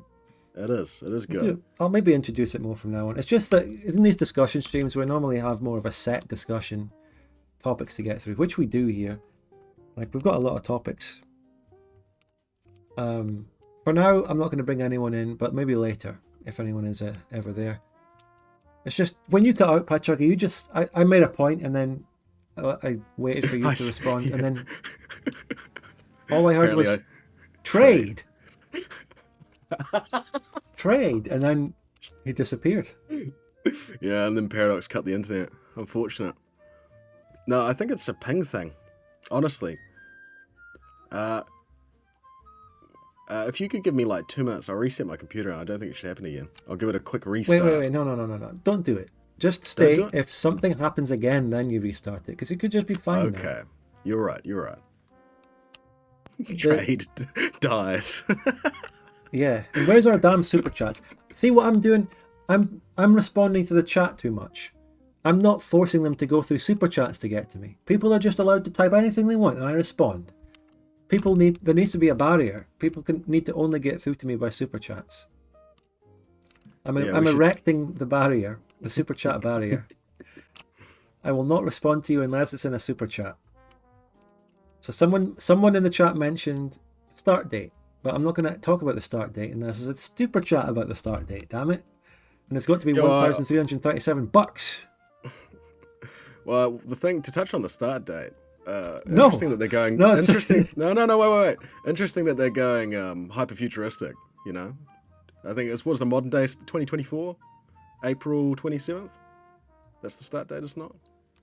Oh, I just got word in from Train Void that the reason he was getting confused and out of sync was because he was still listening to the stream. Oh. He started talking and then he heard himself on the stream, and that's what the other voice that we heard in the background. I thought he was in a room with people talking to someone else, but it was just himself. It was a strange situation that happened there. He just sort of seemed to fade away a little bit. But look, it's the waiting room. Even if you join the waiting room and it's like I haven't brought in anyone for ages, you've always got to be ready in the waiting room. That's what it is. It's the waiting room. If you want to just hang out, go to one of the normal channels, but that's the waiting room. That's for people to join streams. Come on. It's the green room. You've got to get yourself ready to go. Yeah, it's like, I don't know, fucking, what's that show? But the guy, fucking Jonathan Ross show or something like that, where the guests have a little room, like another little room where they're talking amongst themselves, and then he brings out the guests and they leave that room. It's like on a camera, That the guest room is on a camera, and then he'll bring people out who'll come out onto the actual stage. I Yeah, don't the know if green room. I don't know. I don't think the American style shows do that, but the Jonathan Ross one did. British one. But we are getting the super chats now. Delta in $2 New Zealand saying any 1337 elite gamers. That is the start date of EU5. We can talk about the start date now. Oh, and there was also an auto clock, $499. How about $499 to talk about the start date? Thank you guys. So shall we actually talk about the start date? Oh my god. Let's do it. And another one from Wonderwall. But we'll do the start date, which is 1337 year of our Lord Anno Domini. After death. After death, that's the way you remember it, no? No, it's Anno Domini, which means year of our Lord in Latin. We always learned. I know it's got. Of course, it's a Latin phrase, but we always at school they even taught it like after death and before Christ. But it's not what it means. It's a Latin phrase. You're right. Yeah, I guess. Yeah, I guess people might assume it's after death or something, but no, it's Anno Domini or something like that, or before Christ. Yeah, it is weird how BC is English and AD is Latin. Here we go. We've got further proof of the New Zealand educational system. Delta Kiwi. He says yes. Yep. So that's what we're taught. Well, thank you Wonderwall as well for the $5. You also wanted to talk about the start date. Nehemiah, thank you for the $2. Balls or no balls? No country balls. I don't want them in my thumbnails. Although the thing that I'm going to put in Bavaria Part 23 is coming out tomorrow, and there's a thing in the thumbnail which almost resembles a country ball, and I'm a little bit concerned. But it's definitely not a country ball, but it might be confused for one, and it might be interesting to see how that goes. You'll see what I mean tomorrow when the video comes out. Anyway, so the start date information came out a long time ago in terms of Paradox Tinto Dev Diaries. I think people were, I remember the early speculation, and this is part of the community that's developing around this, right? People were, different YouTubers doing videos and people commenting on the forums, speculating based on the map. I think it was particularly that, look, and here's some of the memes coming out for it. Nice. And this shows EU4 is on its way out, Tinto Talks is coming in, it's good stuff. But I think it might have been number 3. This was definitely the one, yeah, the India map. The India map, and we were talking about this last time. This is how old the start date news is. We were talking about it on the last one. I refer you back to our previous discussion. All right, so I do need to quickly restart because I can't watch the stream and Discord at the moment. Something weird's going on. All right. As soon as I start watching the stream, it fucking cuts out. Give me 2 minutes, chat. If I don't return, I'm dead. Okay. Oh god. Well, I'll handle the start date. So people were speculating about it, and then it was later officially announced. Now, I think it was more so that Johan announced it officially in forum messages somewhere. I'm not really able to look at Johan's forum messages. I think you need to log in to look at someone's post history. But he has basically all but given it away. I don't think it's officially stated. Oh, no. Oh. Sorry, I apologise, but he did make this post. There was a whole thread. Here's Lambert. There was a whole thread. Someone has disagreed with Lord Lambert saying, "Love me some confirmation." Yeah, I apologise for giving everyone on the wrong track there. He did officially announce it in its own thread. So this is actually new. This is not covered in the previous discussion. I never really read this either, so... But I do remember people saying, so this is going to be before the Black Death, which creates an early game challenge. Now, when I first heard about that, it got me thinking, right? So you've got this new pop system in Europa Universalis 5. It's coming in, very deep pop system.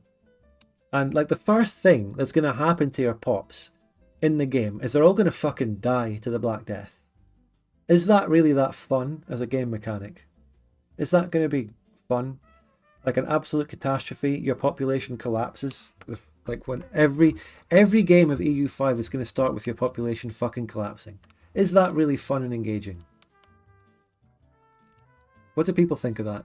Now, it's realistic, it's historical, it's interesting, But how's it going to be in terms of the game to just have a devastating thing? Now, I remember something, right? There's a mod called Heirs to Aquitania for Victoria 2. Did a series on it called the Celtic Brothers. The mod maker insulted me later or something. But anyway, in that mod there's a really interesting thing where an Icelandic volcano erupts in like 1837, which launches massive pop debuffs to most of northwestern Europe for the first few years of the game. I'm back.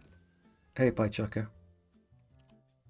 Does anyone remember that thing from Heirs to Aquitania? I don't know if it's still in whatever later version of the mods there are, but there's a gigantic... It reminds me of this. We're talking about the start date in the Black Death, Pie Chucker. Oh, okay. There's an event like that in EU4. But... yeah, I really like that it's different from EU4 because, I mean, we've seen that start date through and through for, 10 years? Yeah. At least. So something different is wicked. I'm actually it's one of the elements that I'm really excited about, the fact that there's a different start date. They've also spoken about the fact that they're not going to worry about doing a whole bunch of different start dates, and they haven't for the last couple of games. Yeah, might as well get their main start date right. I mean, start dates are a good thing for DLC, right? I think, locking mechanics behind DLC is always questionable, but if it's a start date, like A House Divided had a start date and mechanics, but in theory that's just a start date DLC. Like, it's something that feels more optional for a DLC. It's good for a DLC. I don't know if it's the most effective use of time because, like Johan's spoken about it from what I've seen, the percentage of players that actually play the other start dates is, like, minuscule. 1%, I think. Well, I mean in terms of developing in the base game. So EU3 or whatever has different start dates. Is he talking about that? It's not efficient to put them in the base game at the start? Yeah, and also I think it's more broader than that. They're just not a efficient use of time in general because people don't use them. Yeah. So pretty inefficient in terms of the base game development time as well as for DLC. But EU4 had every year as a start date. Technically, that's a very good point. You can scroll through them. Yeah, and I remember that, right? I remember looking through the years. I liked to go through the years just to look at how the map looked at different times. Me too. Yeah, but I did that several times. I never actually played with them. Oh, I played as Napoleon a couple of times. I remember when I first started playing Europa, I played as Napoleon, and late 18th century, and it's like, and 20 years and the game's over, which I suppose you can do now because you can continue past the end date. Yeah, but overall though, it's nice. This start date seems quite nice, especially this paragraph has taken my interest. It is part of maybe the latter part of the Scottish Wars of Independence, the Robert the Bruce era. William Wallace is gone by about the early 1300s, late 1200s, but it's Robert the Bruce. Oh, just push it back a little bit more and we'll get William Wallace. But yeah, seems good. You got a bigger Byzantium. Loads of people have been talking about that. Then there was an entire massive debate about whether it should be called Byzantium. There's a community pushback for people to call it Byzantium. What are they saying? Roman Empire? Yeah, I think they've actually gotten him to change it. I can't remember. Well, it's fair enough. They didn't call themselves. Yeah, there was a whole new thread on it, sorry. Yeah. They would have considered themselves Romans. You dropped this, fuck's sake. Oh. This is also a good thing, though. I think Lambert was one of the big pushers for making the Eastern Roman Empire. He says it's going to be a game rule. You can change it yourself. Oh, lovely. Yeah, that's a great way of choosing that. This is really good. It shows how responsive Johan actually is. Yeah, I agree. That's really nice. This is also the sort of compromise that OpenVic is going to do for everything, right? Yeah. We're going to have game rules. Yeah, like the fact that, they say that the purposes of Dev Diaries are to listen to the community and take community feedback, and I feel like that really didn't happen with Victoria 3. And, any sort of feedback, quite often the pushback is, oh, it'd be so difficult. It'd be so difficult to implement. But, a simple change like this wouldn't have taken many resources at all, and it's, so easy and good. It's great. Yeah, I feel like the responses to 99.9999% of suggestions for Victoria 3 along its development were rejected, and the devs would always go, no, we don't want to do that, and they give loads of reasons. They ignored pretty much everyone. Yeah, Lord Lambert is in the chat, by the way. He's one of the big, I don't know, the big Tinto people following the Tinto stuff. Friend of the discussion stream as well. Johan Al Gaib. And he's a big name in the Tinto. When Tinto talks, he listens. Wait, I made that. Hold on. I made this. It's a shame I can't post it on this forum because I'm banned. But Johan Lambert, you can post this on my behalf. Or maybe I can send you it. But there you go. There's my t-shirt. Do we know the significance behind Tinto? Was that a person? No? I don't know. Anybody know? I don't know. Is it a reference to something? I don't know. Well, it's Lambert saying that he's already seen this. Maybe someone else has already made it, for all I know. Oh, more parallel thought from you. It's getting dangerous now, Spud. Yeah. Lisan al trade. Is Tinto like Spanish Tintin? Tinto is dry wine, people are saying. If it's something to do with wine, then it's Barcelona, Catalonia wine producing region, is it? I don't know. But this is a bit cringe-inducing. Which one? This? The thing he said underneath it?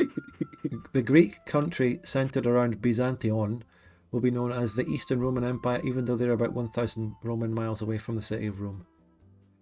Well, the argument is that they called themselves Rome. The shirt. Do you know what the shirt originally says? I can guess. Anyway, oh, it was my tweet. I did tweet the shirt, yeah. It's Johan's vacation retreat in Spain. Johan, I'm responding too much to chat. They need to do super chats to be heard, apart from Lambert. But anyway, yeah, this is Johan's really responsive. He's active on that forum. He'll answer pretty much everyone and anything, and he'll answer you bluntly. He doesn't just make a whole thing for every little suggestion like this. If he doesn't like the suggestion, he will just say no. Yeah, which is fair enough. He knows how to say no. Yeah. And the Victoria 3 team obviously do say no to every suggestion, but they would have to give some big argument every time, like, well, we don't quite think that this thing would work well exactly, we don't have the time. Johan will just say, absolutely no. not. Absolutely not, as Bill from Left 4 Dead 2 would say. One of my favourite quotes. Absolutely not. It's got to be Lewis saying grab and puke. Like, that's, I'm not even going to try and recreate it, because how could you? I don't know. Thank you, Nehemiah, for the $2. It excites me that we'll have cosmetic tags. What's that?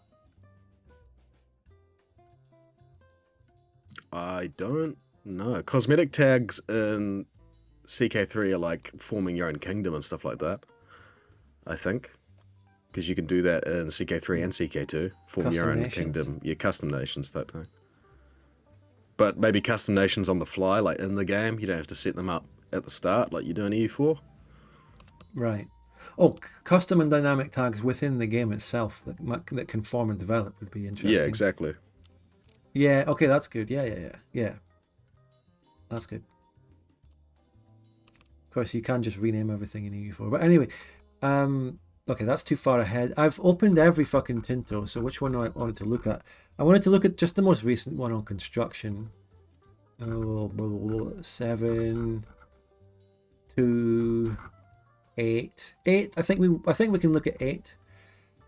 8 introduces loans. I think this big change on loans is quite big. Loans are now taken from your estates instead of an abstract money sink that comes out of nowhere. There's always that. Now, that is not only an improvement on EU4, that is an improvement on everything. On Victoria 2, where money comes out of nowhere, you're actually taking loans from your estates. You know what that means? Money. What does it mean? No, Victoria 2 style fucking bankruptcy Cassius bellies every 2 seconds. Maybe. Bank countries as well, yeah, that was mentioned. Italian banking clans. Oh, well, maybe then. Maybe. So yeah, this is interesting. Very good. I think it's if you might have a well-rounded economy like Victoria 2, where money comes from somewhere, gets produced, gets paid somewhere. But I feel like debt and loans was the one place where there's like a hole in the economy where money came out of nowhere. It's abstracted. But with loans coming from your actual pops, your estates and stuff, that means that the economy can be actually a circle, if you get what I'm saying. There isn't a place where money comes or goes out of nowhere. You can actually have a whole economy, if that makes any sense. Yeah. Don't loans create new money? Though? Well, interest, it does. Yeah, interest creates. But and that's like it's not from somewhere either. I think it's, well, I don't know. I'm describing it within a game, but you're just describing the concept of interest in general, which is what our entire modern economy is based on. Money coming out of nowhere. Yeah. Yeah. I guess this is where it started. Well, yeah, I think, yeah, maybe, yeah, I don't know. You'd have to mine gold to produce coins in the game. I don't know. Well, yeah. I mean, that's the thing in Paradox games as well. When you have gold mines, they just straight up produce money for you. They just print money. Yeah. So estates put aside their own income to be used as loans, which means if you tax your estates less, they'll have more money to loan to you later. Right? It's a more organic way of having a loan limit as well, which is really nice because if you've ever done any sweaty EU4 playing or seen it, fucking abusing loans is, consistently last 5-6 years been the thing to do. Tactically bankrupting, all that sort of stuff.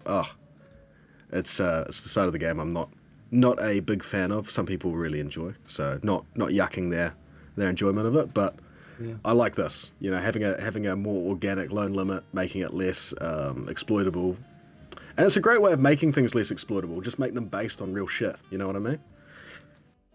Yeah. I wonder if Islamic countries will have interest on their estate loans.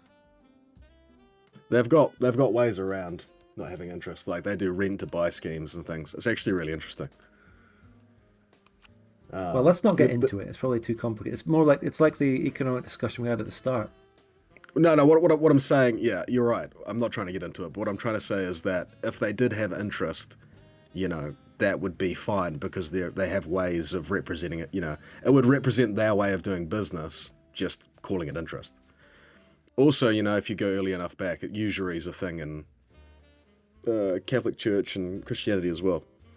I don't know when that changed over though, when that stopped being a sin. Charging interest. At some point it was, but pretty sure they do nowadays. Yeah, it was quite early on they changed it as well. Catholics also didn't believe in interest. Victor's saying that's along the same lines. Anyway, we also have, well, we can see an example of a town here. A town is a location within a province. It's still kind of hard to get my head around the exact distribution of land, provinces, regions, locations, and all that.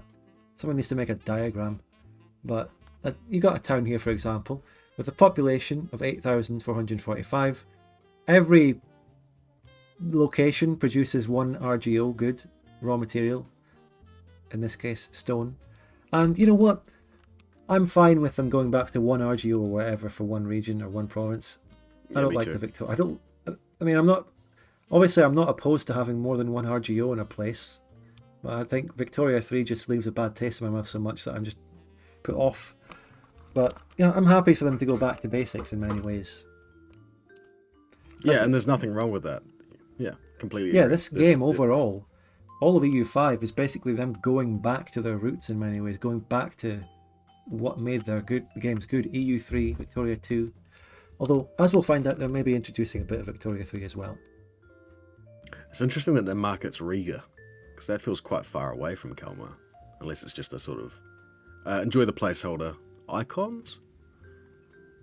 It is Okay, obviously it says it's obviously a early thing, an example, not final, but it may also represent how markets can change. You can maybe change the market that a province is based in. So you could make Kalmar part of Riga or Lubeck, Copenhagen or something, which is interesting. Yeah. You know, in EU4 there were situations in EU4 where if you were in a certain place, you could only be in that trade node. You're locked into it, which means you can't really develop your own trade node. You'd have to either conquer the near trade node in order to take it over, or make a good deal, join the trade league or whatever. But this game, if there's dynamic trade-off, it gives you the opportunity to start your own trade node with blackjack and hookers, if those aren't a sin.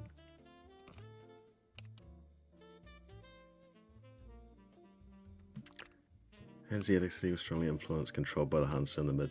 Okay, it's accurate. Gustav, which is a Swedish-sounding name. I'll believe it, Gustav.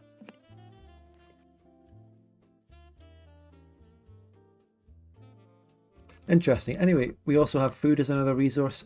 Food is like an abstract. Everything. It's all. There's no different types of food resources. It seems it's all in one thing called food. And that sort of abstract things, yeah. it rounds things up into one thing. And I think I like this. I mean, it's just simple. Yeah, no, I like stuff. it as well. Reminds me of Civ. Oh, Civ, yeah. Yeah, food. Does the Riga hex produce 2 or 3 food, or is it does it have crabs next to it? Does Kalmar have a wheat field? Hanging Gardens of Babylon. People who play Civ 5 will know what I mean. Hanging Gardens of Babylon, probably one of the best early game wonders. You get like 9 free food for your city. It's nuts. Where am I hanging garden? Kalmar has a stone mine. Yeah, that's true. It says it there, but that's just the town. What about the province of Östersmåland, which has multiple locations and towns in it? They might all produce a different thing. This game also doesn't beat around the bush. RGOs are produced by peasants or slaves. End of story. Victoria 3 came out with a whole dev diary about how we intend to be sensitive towards this topic, whereas Johan is just like, yeah, those slaves. Yeah, peasants or slaves. Yeah.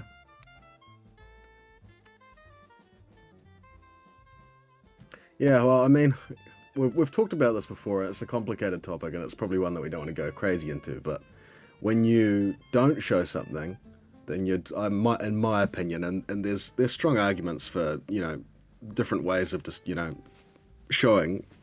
I feel like if you don't show it, then you're hurting people's real life experiences. Things really happened. Well, this is the really funny thing that's not actually that funny about Hearts of Iron 4. Oh no, I didn't mean it like, listen, there's asterisks though, Spartak, there's asterisks. There's no need. every Paradox game, especially with Victoria 3, they're like, we're going to represent these controversial topics of the past, we're going to do it tactfully, make big posts about it. Whereas Hearts of Iron 4 is just like, no, it's a war game, nothing else happened. And I actually think Hearts of Iron 4 is actually a desensitizing game. I actually do think that. Oh yeah, no, I agree with massively desensitizing. Like no crimes against humanity are shown in the game in any form whatsoever. Yeah, and I think that's how you get a lot of people becoming sympathetic to really grim things. That's part of the reason the Hoi 4 community is like that. I completely agree. There's no and obviously downsides. not everyone's like that, and bless the ones who aren't. But yeah, that there's a real problem and it's very specific to a certain game. And I think, you know, if you look at Daniel, that is, I don't like where the implications of that are, Daniel. What the fuck are you saying? yeah, easy, Daniel. I don't like where that's going. It plays into the clean vermin. Well, it does, because Hearts of Iron 4 is just, you know, just fighting a war. Nothing else They is have happening. also very good point. I'm complimenting myself. They have SS divisions in the game as well. Yeah. Yeah. Wait, what's that division? What does it do? Oh no, it just fights like every other division. Yeah. It's not doing anything. Yeah, it's an even better division. They're really good at fighting. You know, it's like, what? Why? What's so good about them? Hearts of Iron 4, Paradox. What did you mean by this? Nehemiah, $5. Well, we're going to get way too much into certain topics here. I was just kind of joking around on Hoi 4, but you're making a point about Fallout. I don't know much about that anyway, but thank you for your super chat. It erases people from existence in the lore. Well, yeah, Fallout just doesn't seem to do religion, apart from that Mormon fort in New Vegas or something. I don't know. Actually, that fort's just called the Old Mormon Fort. The old Mormon fort, It's it's not current Mormon Fort. The followers of the apocalypse. There's lots of made-up religions and cults in Fallout. Yeah, and also it's not a game that's really trying to say anything. You know, the core of Fallout is that they didn't invent the transistor, and that's it. And that's there is. That's Fallout the New diversion. Vegas has a low. Actually, yeah, that's right. Yeah, so that's the only diversion point. The diversion point is not World War II. You know, what if Japan invaded, you know, Darwin? You know, what would that mean for the people? I don't know. Yeah. You know, it's funny, the more we talk about it, the more I feel like Hearts of Iron 4 probably should at least say something. Like, you don't need to have it in the game necessarily, but you could have something for historical context. You have a codex or something like that. I mean, after they added proper logistics and trains to the game, they should have at least had, you know, in the late game as Germany, a certain percentage of your trains become inaccessible. I feel like you're joking. I feel It like that's a doesn't. terrible It doesn't idea. have to say why. If it doesn't want to get into it. No, like I'm saying that their answer, that's a terrible idea, Spud. Their answer is, we're never going to have a gameplay feature related to a horrible event that happened. And I feel like that's not at all what people should be asking for. Have flavor come up, and have it if you want it to, or on the first game flavor's coming up. You can have a game rule.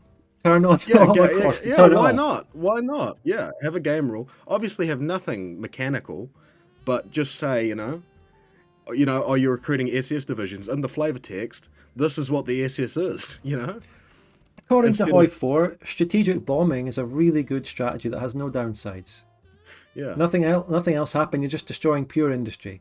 It's extremely highly targeted laser-guided missiles.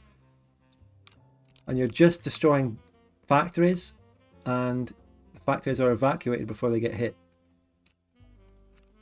Yeah, I think... Yeah, well, if you're saying it's just a war game, then why base it in World War II? What do you mean? Like, why not just have, you know, and it's like the EU4 experience, why not just call Germany Black Country and call Soviet Union Red Country? You know, if you're gonna demonstrate, if you're gonna try and historically represent World War II, you know, probably the most famous thing from World War II in terms of civilian casualties is, you know, this horrible thing that happened. It's a very difficult thing, but yeah, I don't know. Clearly, what I'm saying is like, I don't know how I'd fix that problem, to be honest, but it is a problem. And, you know, you saying that it desensitizes people, and, you know, a 13-year-old really enjoying, microing the SS divisions and not really knowing. I think I've basically just been joking around, mainly. Me too, yeah. I have been joking around. But when I say that Hoi 4 is desensitizing, that is generally a vague statement that I would think is true. But I also don't know how they could properly deal with it, and it is just a war game, and that's fine. But when you do think about it, it is just straight up desensitizing, and it does take away from all human elements of that time period. But it is a game, it is a war game, and that's probably the best what it should do. The other Paradox games do go into human history and humans and stuff. AstroTurf makes a great point. If you did it wrong, it would be worse than not doing it at all. Yeah. That's a very good point. Oh, definitely. It would be a disaster if you tried and did something wrong. Even if you had good intentions. Bardas, it's whatever. not about the average kid does not know about the Holocaust. It's about knowing, the mechanics and the reasons that, I mean, look, like, what I'm trying to say is that people seem to detach themselves from evil and see it as inhuman. But in reality, humans do really bad things, and you have to look at why they do them. But I don't know. Spud. Take it away. I don't know, Pachucker. I don't know. What was I going to say? Oh yeah, it would be more of a problem with Hearts of Iron 4 was someone's only educational resource. I don't think it's possible, but the way people are going nowadays, it might be. Hoi 4 might be someone's only resource on something. Yeah.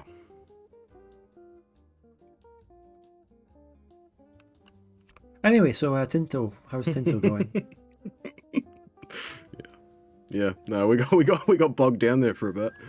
I think we've covered most of it. I think the last thing I wanted to mention was just the part of Tinto so far. This one only came out yesterday, so this is hot off the presses. People are still putting together their soy thumbnails as we speak on this one. It's very recent.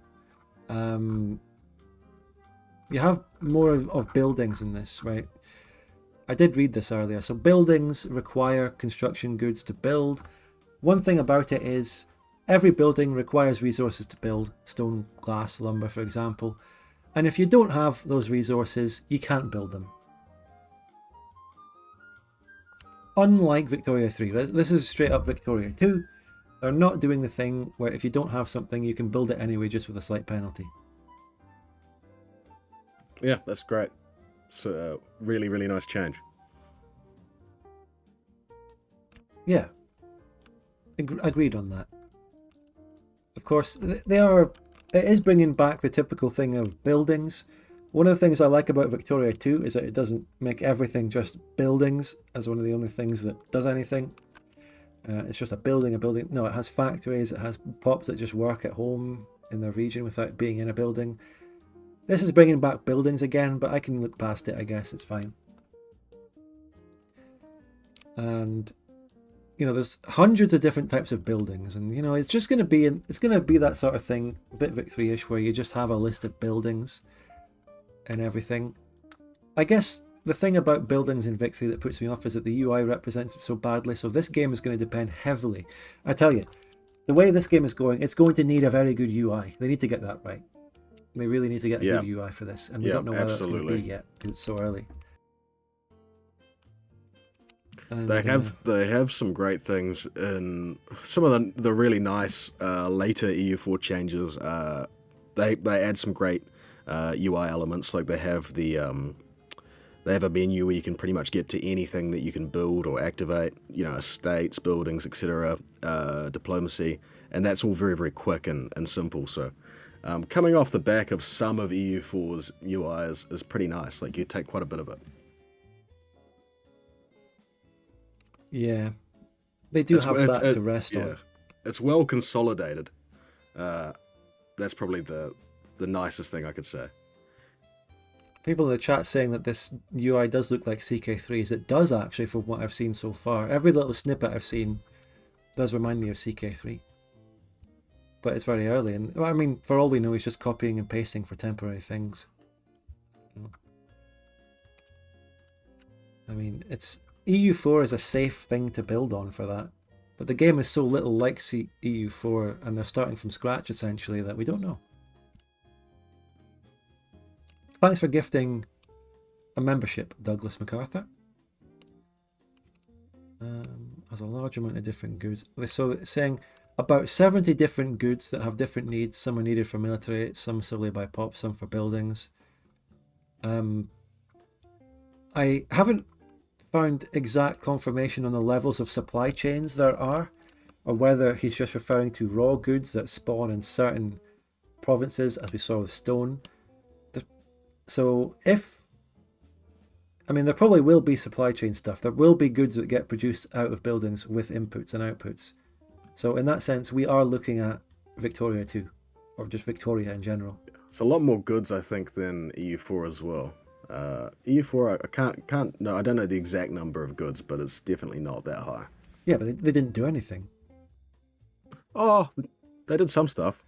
You got Not strategic. You got strategic bonuses based on your market share and stuff like that. Okay, I'm being told to scroll down, but one thing that I do find upon scrolling down is two words that we've seen before: production methods. The filing cabinets are back. The filing cabinets are back. Potentially. This is something that is being taken from Victoria 3. A production method, if you want to sum it up, I think is probably, say you have a factory in Victoria 2. It has an input and an output. It can only do that. It can only produce one thing out of the things it needs. A production method, I think they introduced it in Vic 3, is a way of making a factory do something different without deleting or rebuilding a new factory. It changes what the inputs and outputs are of the factory to make it do something different. So at its most basic level, there's nothing wrong with that. I don't think it's too much of a black pill to see that coming in. And there's one thing mentioned here, which is that you can automate a lot of it to, like, you can make your factories automatically only produce the stuff they can based on what inputs you have. So you don't have to micro each individual production method. Like, I don't even think they have them automatic in Victoria 3 based on what you have. It reminds me of Anno 1800, which you've played. Yeah, once, yeah. Once is enough. You get what I mean. Well, so what I mean is I don't really remember it too well. I don't know it. Well, that, like, the way that you've got production methods in Anno as well, and it's looks similar to this. That's all, and it works well. Like, I think the only thing I'd be worried about would be the level of micro, and hearing that a lot of it will be automatic or can be automatic. Then sweet. You can automate the production method selection, which will adapt it on a monthly basis based on what resources are available and what would be profitable. So there you go. It allows for macro decisions, so you can change all of them at once. That's nice. So every building requires employed pops to function as well, and those that require upper class pops like burghers, clergy and nobles also increase the potential for them in the location, making pops slowly promoted. Okay, so this can be slightly awkward as powerful nobles or clergy construct more buildings that make them more numerous and powerful. So if you have a building that requires nobles and there's spaces in it to be taken, more people will promote to that. One thing I don't like about this, so do they build the buildings by themselves, like on their own? Is any time that you have a limit, of autonomous building and stuff is confirmed, I do believe. Yeah, I don't know if I like that, because any time that you've got a limited number of building slots in a game and you've got the AI deciding what to build, they build the shittest stuff, and then it's like, EU4, one of the first things you do commonly when you take land is destroy, half of the fucking buildings, because the buildings are useless, There are no building slots. That is glorious news, Lord Lambert. That is great. They're not limited. Oh, no building slots. That is such good news. Okay, I'm starting to get on the train. I'm not even going to lie. Yeah, hop on. Building limit. Oh, I guess, I assume this isn't the case, but there's not going to be a building queue or something like that, I guess, right? There's no building queue or shit like that. You just build it. And it does have an input of resources to build. Like, what? I don't get fucking Victoria 3, right? Construction capacity and a building queue. Why? Why does that exist? Just have a building require resources to build. And that's it. That's the thing that is the fucking bottleneck. And maybe workers that have to build it, I guess. Laborers. You could represent labor as a input. And then you wouldn't, if you had a building queue, it'd be based on something. Why have a building queue based on nothing? Doesn't make any sense, If you've got limited labor, like if you're, I don't know, you colonized New Zealand in the 15th century and it's suddenly, the crown colony, I don't know. Yeah, it is what it is. We get more into markets and trade next time. So you do have stockpiles. There are stockpiles of goods, but those are in the market. Well, I don't know what he means by that. So if you stockpile goods, it's in the market. What does that mean? Does it mean it's not in your country, or? Does that mean that when you stockpile, you're putting it in your market rather than your own country? Supposed to go, but in the market. Anyway, this is a stone quarry. Required production method. Anvils, logs, leather to a stone. What does this mean? You need clay and lumber to construct it. The stone quarry... And tools? Is that tools, maybe? I don't know. This is a stone quarry harvests stone from a place where you're building a quarry. Metal working.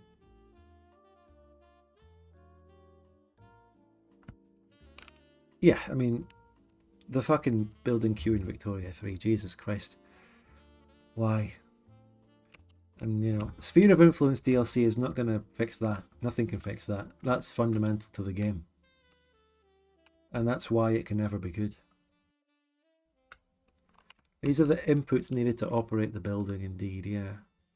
And it also shows you the rate at which you get one stone. And so do they cease to function if they're not profitable? So like if metalworking was worth 3 times as much as stone and that made it unprofitable in the ratio, would it cease to function? I don't know. Or do you have to manually turn it off? I think it's too early for a lot of the stuff. Yeah. Production methods.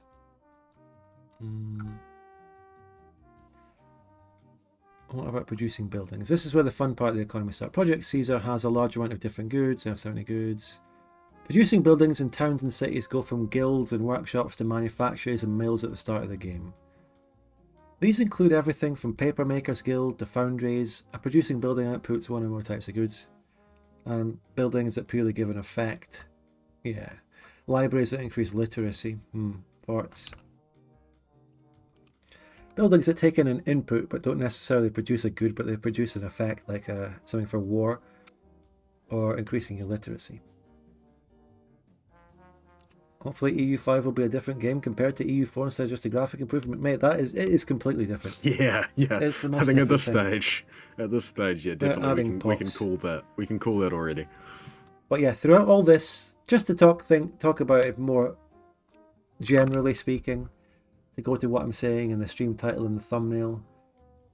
This is, and it raises a potential downside, a potential criticism, which I may have seen once or twice.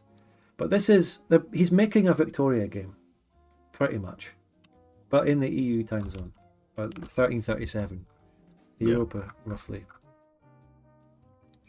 Like, this is kind of what we wanted. It's not quite what we wanted, though, because we wanted a Victoria game in a Victoria timeline and called Victoria 3. We never really wanted Europa Universalis to become Victoria, but I'll take it.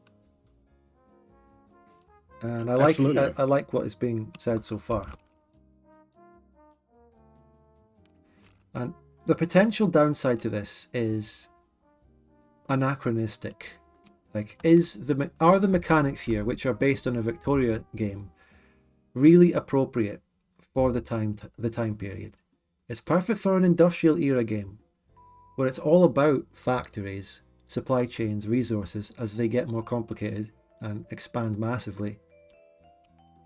But this time period wasn't so much about factories and GDP growth and this sort of thing. Yeah. Yeah, very, very different economic system. And it's a very good point. And again, probably like many other things, too early to tell until we see a bit more. We do have to always wait for a bit more, of course. And as I was saying, it's very nice to get on this hype train, and I'm happy for it. And it's been a very nice positive thing that's developed. But should always keep an eye out, and there should always be scrutiny applied where appropriate. Don't get carried away. Lord Lambert says the guy that modded Divergences for Victory and then had a rant on the forums recently, that was the thread that I got banned on. Specifically, as I said earlier, you weren't here, but I got banned on that thread from the forum for posting the review score comparison. As I said, someone posted Victoria 2's player count in response to Victoria 3's player count as a gotcha, so I posted the review scores and I got banned. Right? But that was that thread. So that guy says he would make an 1836 mod for EU5. Yeah. The thing about this game being maybe inappropriate, the mechanics being inappropriate for the time period, is that the Victoria mod for this game will be insane. Right? Yeah. Do you have any more thoughts on that idea? On the time period and the mechanics? No, I think we've got we've devoted a lot of time to this EU5, and I think that we've covered a lot. I think we've covered a lot of ground. Yeah, no, I think the more I read, generally, the more I'm liking, and yeah, I'm pretty close to getting on the train, I reckon. But like a couple of chatters have said, I've been hurt too many times, so it's a difficult thing. Yeah. And I guess another thing, it's early to be thinking about performance, but this level of complexity with goods, pops, trade, all these different mechanics and all that could have performance implications. But that's nothing to worry about now. That's only something to worry about as the game is being released anyway. But I'm sure the team is well aware of that being a potential issue anyway, so don't really worry about that now. It would be premature to worry about performance. And, we'll move on very shortly to the next topics, but yeah, this is all very interesting and positive stuff. And we have been hurt too many times. We have. And even by Johan himself with Imperator. Yeah. He's not immune from hurting us. Even if he is the old guard legend that he made the games that actually got us into Paradox in the first place. And we had fun on those MPs. Yeah. I remember beating you as the Etruscans. That felt good. And then I became enemy number one, and you guys dogpiled me. I think we played 2 more games, and I got wrecked. Absolutely wrecked. Played one as Carthage, I think. It was a disaster. Yeah, I went into some single player again not too long ago. Didn't really enjoy it. Nah, I've never really gotten bitten by the bug for single player. There was a thread on here I read. Someone said, one of the things that's bad about Imperator is those trade goods that you can import just provide a flat, random modifier bonus. And that's not going to be in this game. Yeah, no, I agree with that. That's something I didn't like either. It was a bit arcadey. And there's always when you have things when you have things in an arcadey type way like that, there's always going to be a really strong meta. It does diminish the sandboxy thing that you're trying to go for. You need to try and make as many paths as possible be viable, and then that way you can have a true sandbox in every way. Not just in terms of map painting. Yeah, trade was going to be the next system they would overhaul, says Victor, and then they killed the game. And by the way, they did put out a patch, or right about now, a patch, but it's just a few bug fixes and tweaks here and there. This is, there was a community thing, a community movement to revive the game a bit, and I saw Paradox put it on sale because of that, and I said, they're just trying to profit off of this community thing to try and revive the game, just by putting it on sale and doing no development. But they put out a bug fixing patch, to be fair to them, which is very nice. I appreciate that. I guess they have done something with it. No full revival is going to happen to that game probably, but I mean, it really is a blotch on their record, as if they already have enough. Yeah, and it should be, and it's a big one. I think that was where, the wind started to change quite a bit. Was when they abandoned Imperator. Yeah, And I it think, was. I think, Yeah, yeah, I think they didn't get away with it as much as they thought they were going to as well. it was an earlier sign. Yeah, very very early sign of the slop to come. I think, you know, ever since the Fever Dream stream we did, it was pretty much a year ago now, March 2023. They announced Lamplighters League. They announced City Skylines 2, and possibly other things that I've forgotten. That was really the beginning of slop. That is the era of slop since then. They didn't have a bad publishing record before then. Their main blotches to that point were Imperator Rome and obviously the Victoria 3 debacle. They've declined massively since then, like over the past year. It's been really shockingly bad, the slop and the published games they've put out in this time. Why do you think they have declined? Well, they've declined in different ways for different reasons. But the age of slop is something I just can't quite understand or get my head around. The age of slop is their failure to get good published games, and they've made things put games out too quickly. Yeah, their hit rate is miserable at the moment. It's really, really bad. That's good, Sailor Mary. Forget a flop era, they're in the slop era. They are in the slop era. Imperator and Victoria 3 were the flop era, but they did have CK3 between them, which wasn't a flop. Not great, not amazing, but it wasn't a flop. No. This is the slop era. This is the age of slop. Well, And they this kind of could be they the way kind of- out. They kind of fucked up CK3 in the only way that you could have fucked up CK3, which is everybody was praising the shit out of the game. Tooltips are amazing, the performance is good. What an amazing skeleton of a game, I can't wait for more stuff. And then we've gotten fuck all more stuff in so many years. What is it, 4 or 5 years? I don't know. I mean, yeah, it's dragging on at this point. 4 years. Well, 3.5 maybe. It came out in late 2020. The model of releasing slop and fixing it with DLC is biting them in the ass. They don't fix it. They release slop, which is kind of tasteless. It's bland slop, and then they release the premium slop, and that tastes really bad. That stuff's not good for you. We should, by the way, move on. I think that's enough on Tinto and EU5 and all that good stuff. The next thing I do want to move on to is... Oh, sorry if I'm going from a dark mode to a bright mode there, everyone. I'm... Oh my god, yeah, dazzled. that's intense. Apologies. But we do now move on to the Victoria 3 timestamp.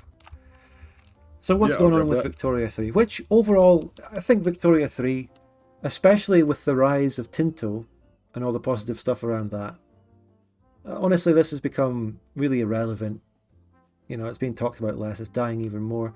The player count is at like under 10k, 8, 9, 10k, flatlining it where it normally sits. Really still fading into irrelevance. Now, this is interesting, a very interesting topic.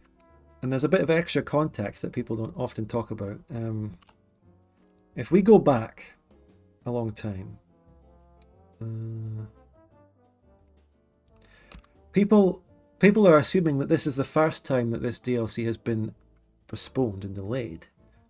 But if you recall, everyone, when they originally put Sphere of Influence on Steam, whenever it originally appeared, I can't remember when it was. It was last year. It was before they did an official announcement. Yeah, they put it up before they meant to. Wasn't that a story?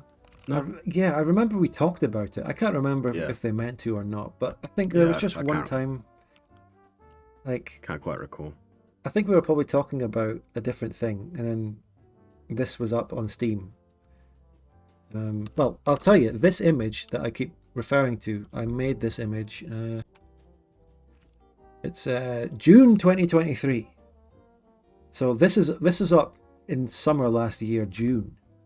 This has been up for ages. Yeah, long time. The original date. Now, bear in mind, this isn't an official delay or anything, but the original placeholder date was March 2024.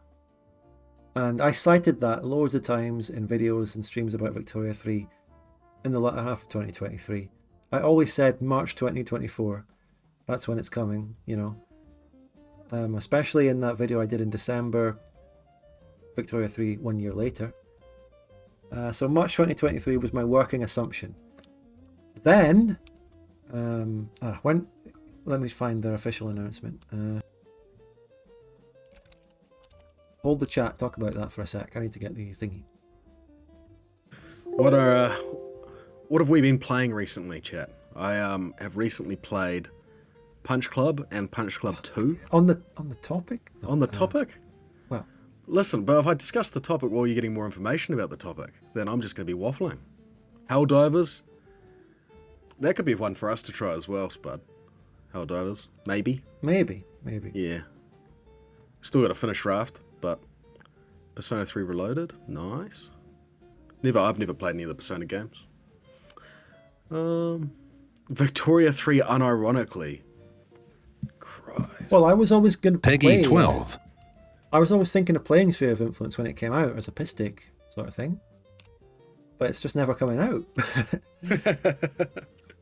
So original placeholder date was March 2023. Then,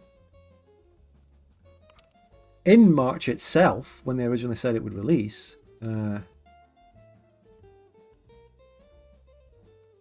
this trailer was officially released on the 6th of March 2024. The official trailer, the official announcement. And we reacted to this on like the last stream, right? I'd love to see the dislikes. And this trailer, which is still officially up on their YouTube channel. That picture is so good. I'm going to get into that as well. Yeah, we talked about this though. This is so the official, when it was officially announced, May 6th. May 6th was the official release date. And they opened pre-orders. So people have already probably pre-ordered this. Already pre-orders flying in. I'm sure people can't wait to get another taste of slop. So people have been pre-ordering it. And then I can't remember when this was. This was 15th of April. Over a month after that, they have now delayed it again. Again is arguable and debatable if you take the fucking the Sphere of Influence original thing as a delay. But anyway, so it's been delayed. Nah, it's definitely a double delay. I'm calling it as a double delay for sure. Yeah, fair enough. And by the way, support the channel with a super chat or ask a question, make a point, we'll respond to you with super chats and join the membership. So it's been delayed until Monday the 24th of June. Over a month, about a month and 3/4 from the 6th of May. Bearing in mind their trailer still says 6th of May. Could they not edit that? Put out a new trailer video? I don't know. I mean, the trailer for it's pretty shit as well. Like, it's... Oh, well, hey, well, no. Remember when we were talking about it? We liked the trailer. The fucking octopus, remember? I didn't. This is the octopus one? Banner. Listen, Yeah. you just skip to the end of that image and... Oh, the the image octopus. is fucking horrible. The image is terrible. That's true. Yeah, what happened is you didn't show the stream, the octopus part. The octopus part's the best part. Do you remember the trailer. octopus chat if you were here the last stream? One banner. One ideology. Octopus is awesome. Your good friends came gladly.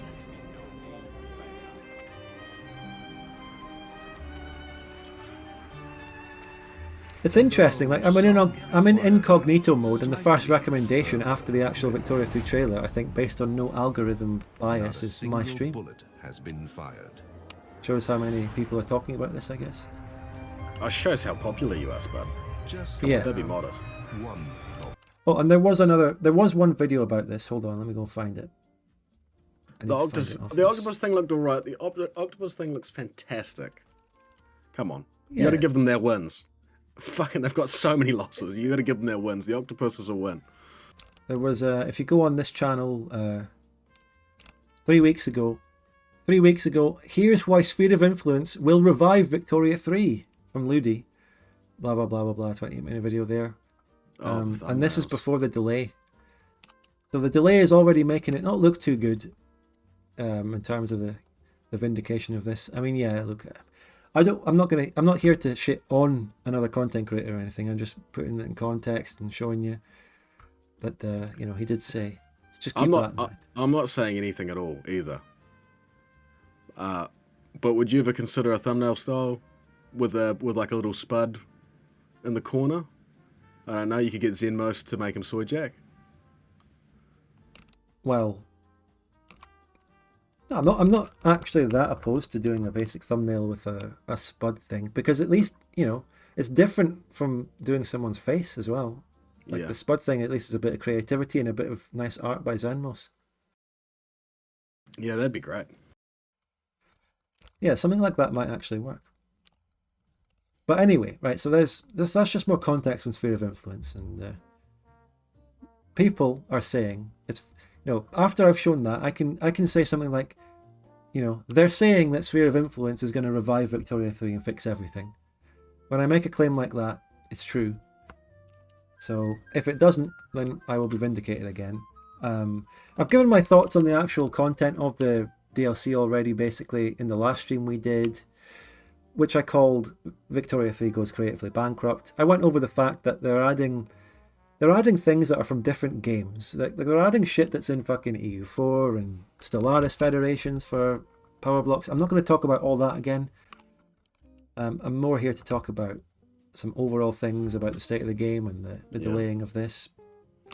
Like, I don't think Sphere of Influence is going to crazily overhaul the game, but there are good things in it that a lot of the fan base seems to want. But here's the thing about, when I see Victoria 3 fans like on their Reddit talking about positive sides of this expansion coming up, that's all very nice, but that is the people that are already playing Victoria 3. The question is, will Sphere of Influence bring players back and regenerate outside interest in the game? I don't think so. I don't know. Can't rule it out. Certainly not. Certainly not the numbers they would have had if they had released this at launch.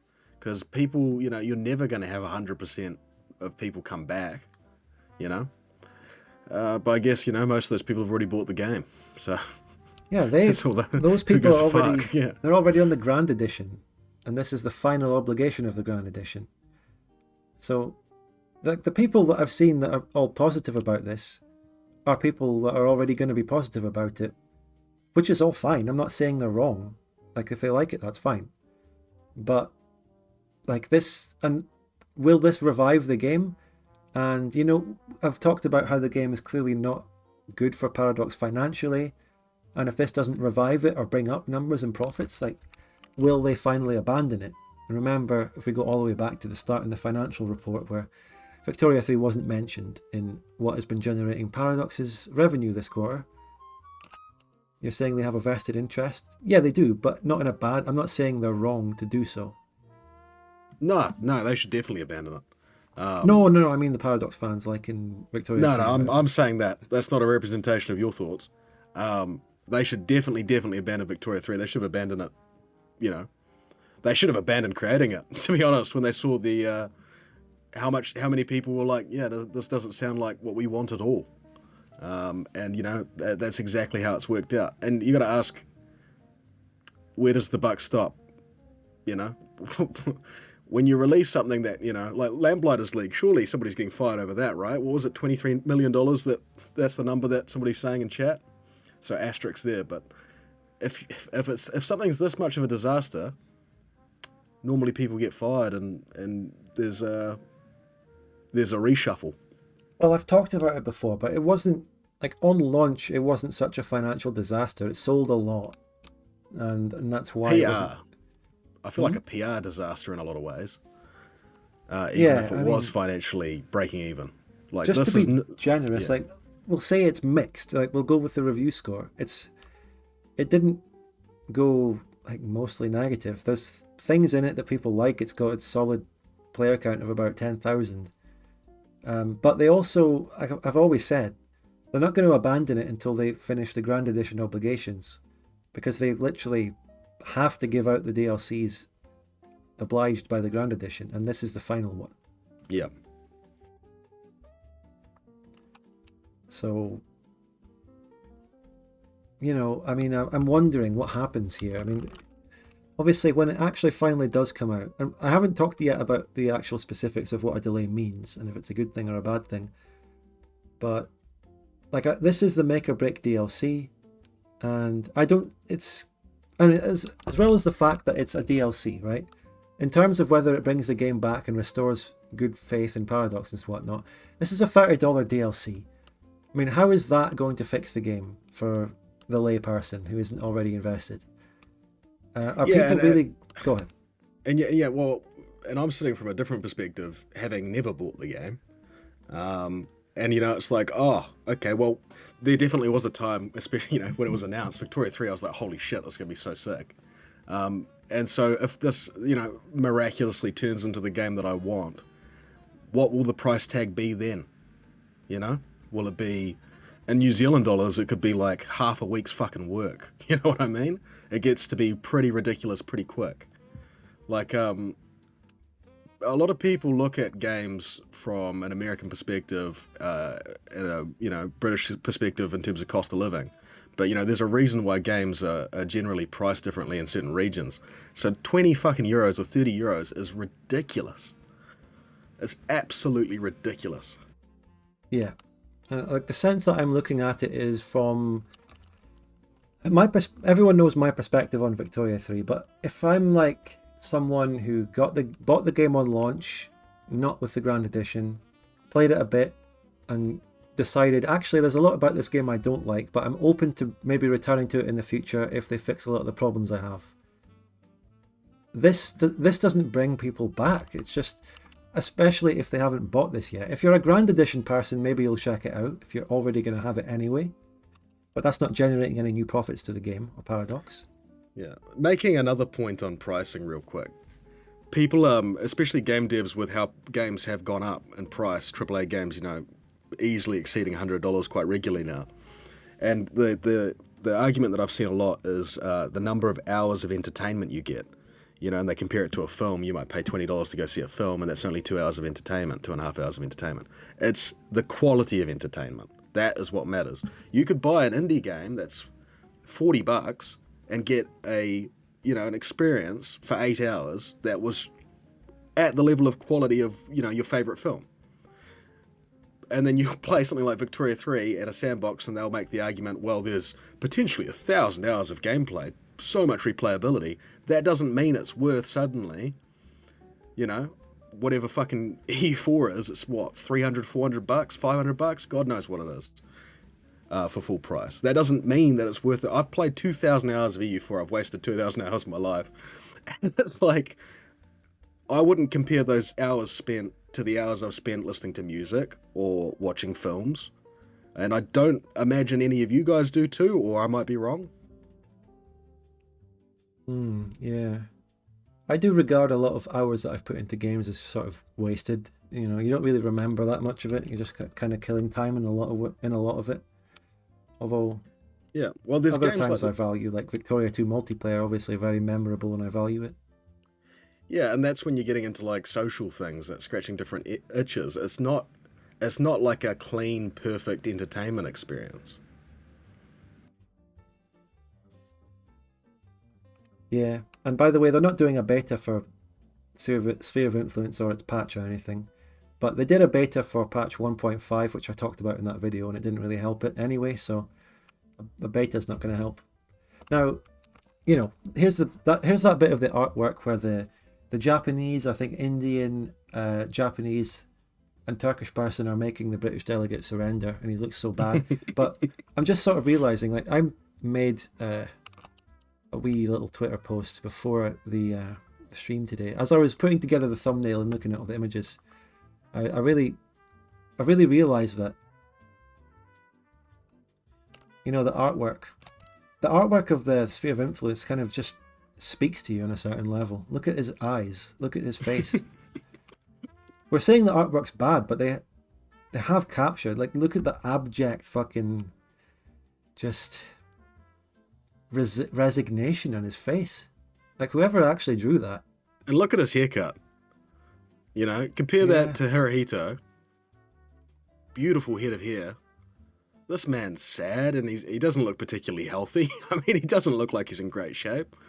What's he signing? What are they making him sign? Is it under duress? Well, as I posted on Twitter earlier, this is what I said he was signing. If you're looking at the stream. I am. He's writing the delay.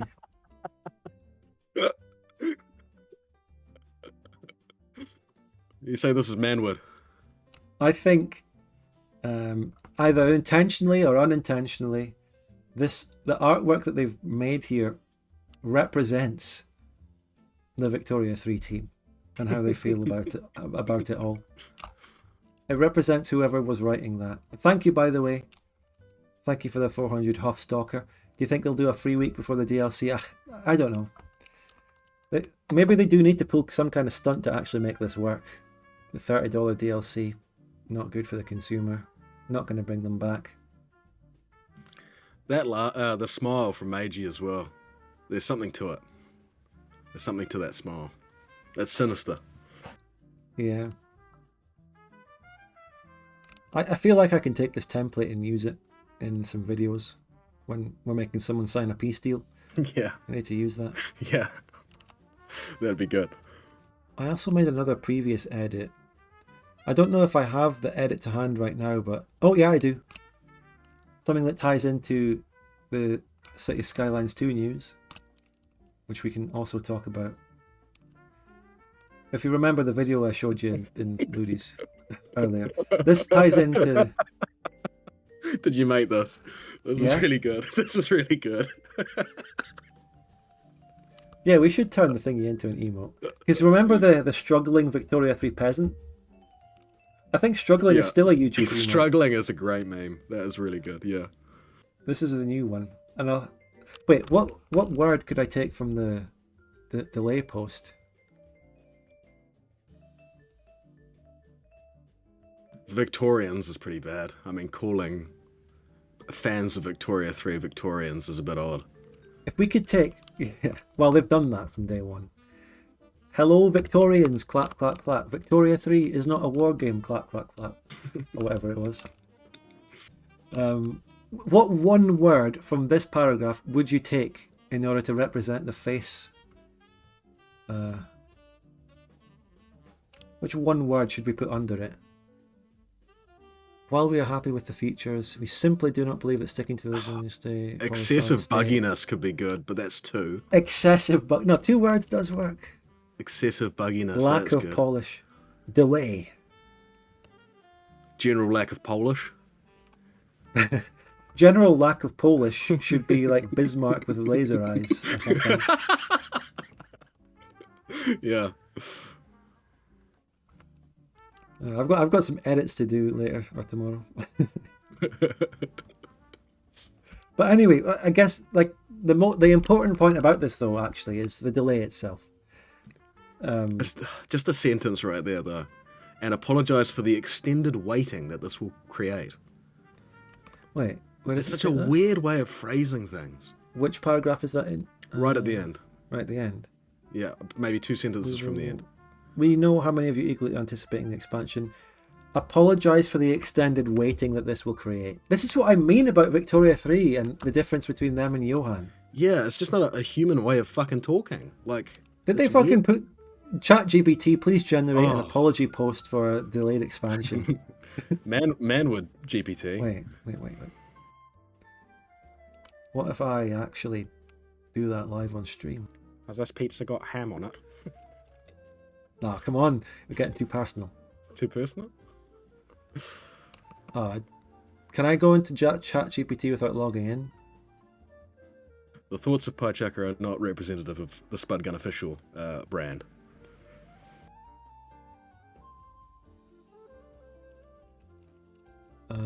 I don't think we can do this. General lack of Polish is actually pretty good. That's funny. But we actually need to get on to the important point here, though, which is the delay itself. What does it mean? Is it a good thing? Because if you go onto the Paradox forums and Reddit and whatnot, people are probably like, yeah, thank you so much. This is great. Please delay it. And they're generally right to do so, because Victoria 3 itself and loads of things, there's a massive track record of things coming out broken and terrible. Patch 1.5, all sorts of broken things. The game itself on launch, it needed more time. Maybe this delay is an example of them finally learning that they need to delay things if they cannot release it in a proper state. So does this not increase the chance of it coming out unbuggy for the first time in Victoria 3's history? why change the behavior now? Like Because that's the, if you can answer that question, then you know why they're delaying it. In terms of, like, they don't delay. That's generally what they do. They don't delay. They just release shit, slop. And so why are they delaying this now? Because it could be that they have not even got it to the state that they usually release them at. Is it that, or is it, oh, let's make it really good for the Victorians? You know, so it could be either or. This could be, you know, you can only really speculate whether this is a positive move based on quality, or a negative move based on the fact that this is, listen guys, we're really taking the piss with this one, you know? What's more likely, you know, for a publicly traded company that has behaved in such a way for such a long period of time? Yeah, that's so true. I mean, so either, if you want to, let's give them the most charitable possible explanation, right? The most charitable thing is that they're finally learning from mistakes. They've realized their mistakes, and they've maybe, at least internally, because they haven't publicly stated that the game itself came out too early. They haven't really said it for anything. They've never admitted that a game needed more time before it came out. But let's say they have realized that, and they're doing it now, and they've realized the error of their ways. The more cynical theory, on the other hand, is that they're their normal selves. They're going along as they normally would, and they were going to release it, but it's the bugginess and level of polish that they're talking about is so bad that even Paradox are delaying it. It's that bad. Like, things are going so badly that even they will delay it after a track record of not delaying things when they should. That's the cynical take on it. Realistic. There's definitely a difference between cynicism and realism. Yeah, it's cynicism, but it is based on the true track record, the objective track record and facts of it. Yeah, if you're a betting man, you know, you're definitely, the odds would be in one way for sure. I'm just making an edit here. Hold on. So we'll go with cynical. Fair enough, Stalker. Fair enough. Does anybody think that the sphere of influence will be Steiner? Is anybody on board with that? I'd like to hear someone's opinion on that, if they have absolutely, because obviously, you know, me and Spud, you know, we have our own perspective, but feel free to contribute. We won't make fun of you, unless that's good. Excessive bugginess. There we go. There's the How edit. old is this man? Because I feel like he looks young in some ways, and he looks very, very old in others. There's like a... He's 25, but he's been the lead developer of Victoria 3 for 3 years.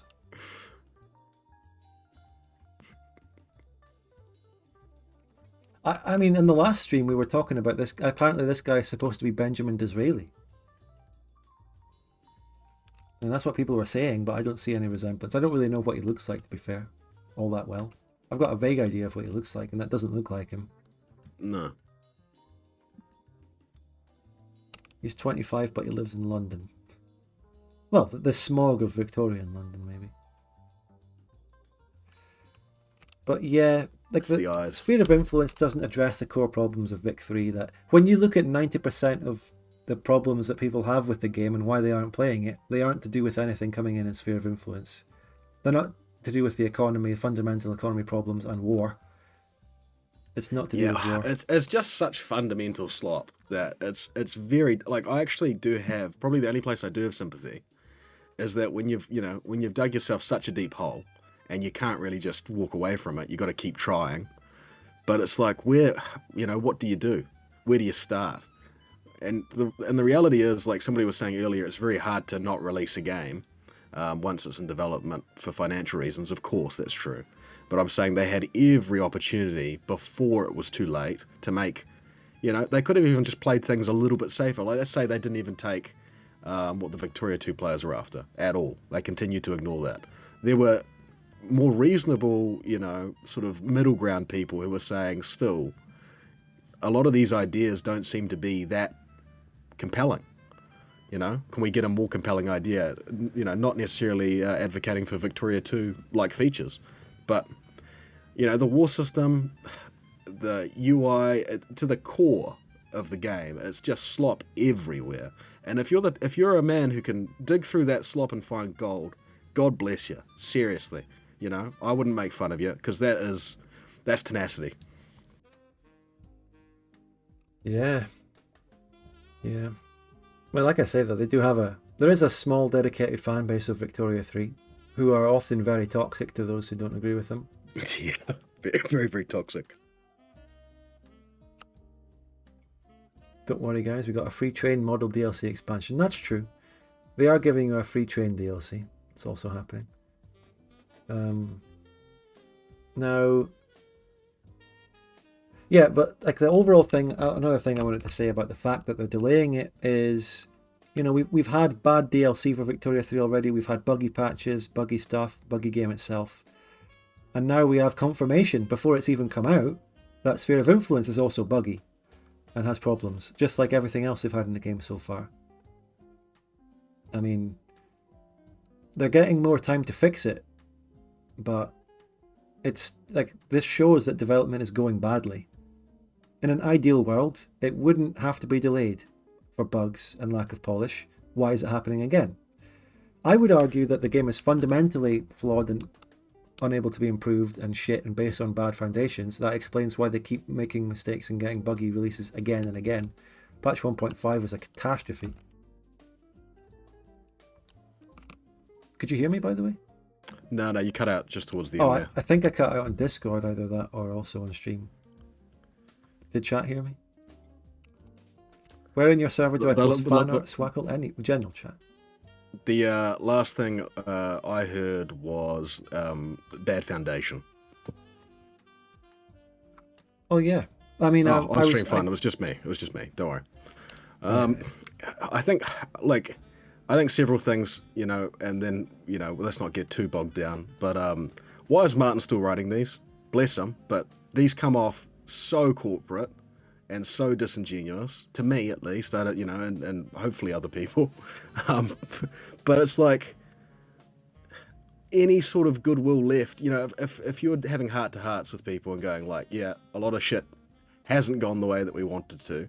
We're working hard to sort of fix it. We need more time on Sphere of Influence because we're hoping that that's going to cover a bit of ground. And then we're looking forward to work on other stuff. That's like a much more... It's you know, it's more Johan. It's more honest, and it's more. I don't know, who wants to be spoken to like. We frankly do not want your enjoyment of them to be marred by excessive bugginess, crashes, or general lack of polish. We believe that delay will allow us to release the update and expansion in a state that we both believe, as the developers and you as players, will be much more happy with. It's just so wordy and unemotional.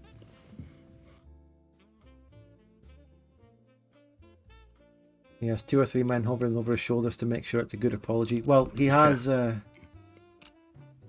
are they? Which one is it?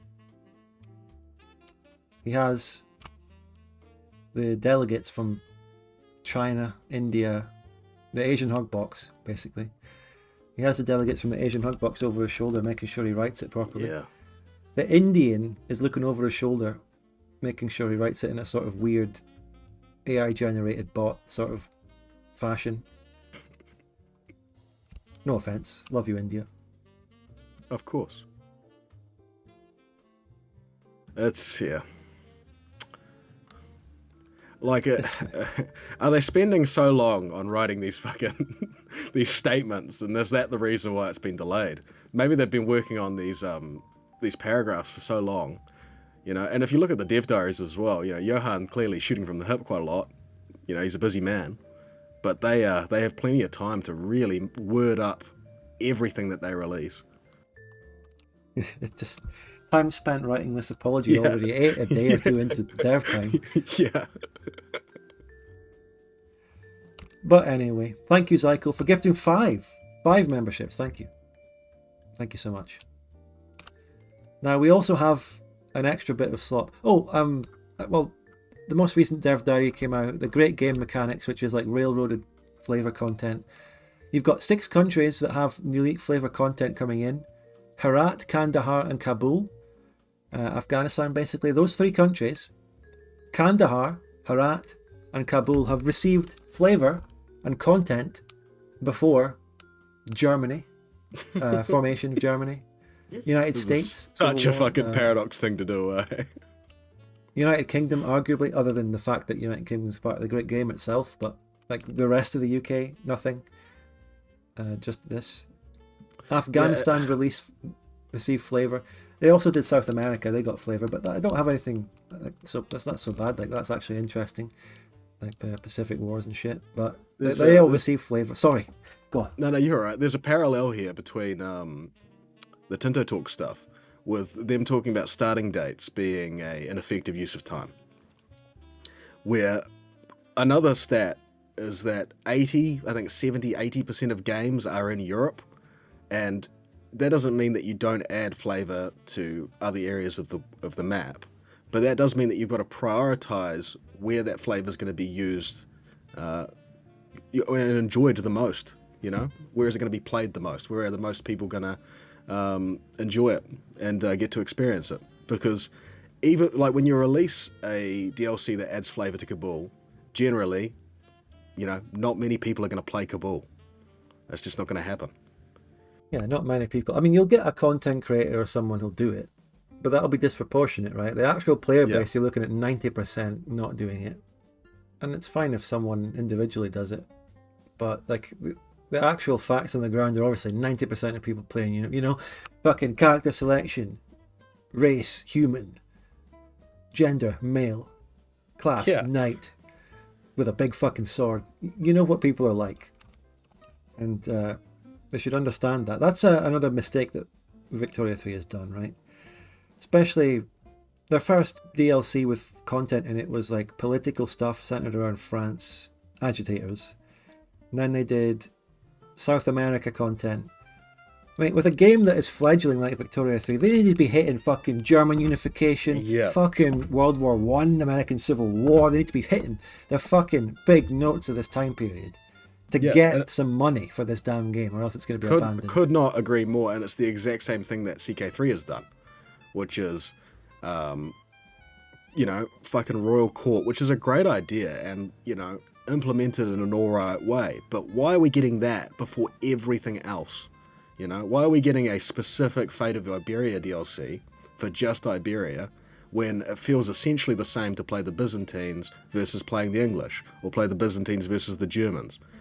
Being in the Holy Roman Empire, the only difference in CK3 is that you have elections, and you actually have elections in the Byzantine Empire as well, so there's no difference in the way that the game plays. So why are we getting specific DLC for such specific, moments while playing, instead of getting, the more broader stuff and the bigger stuff?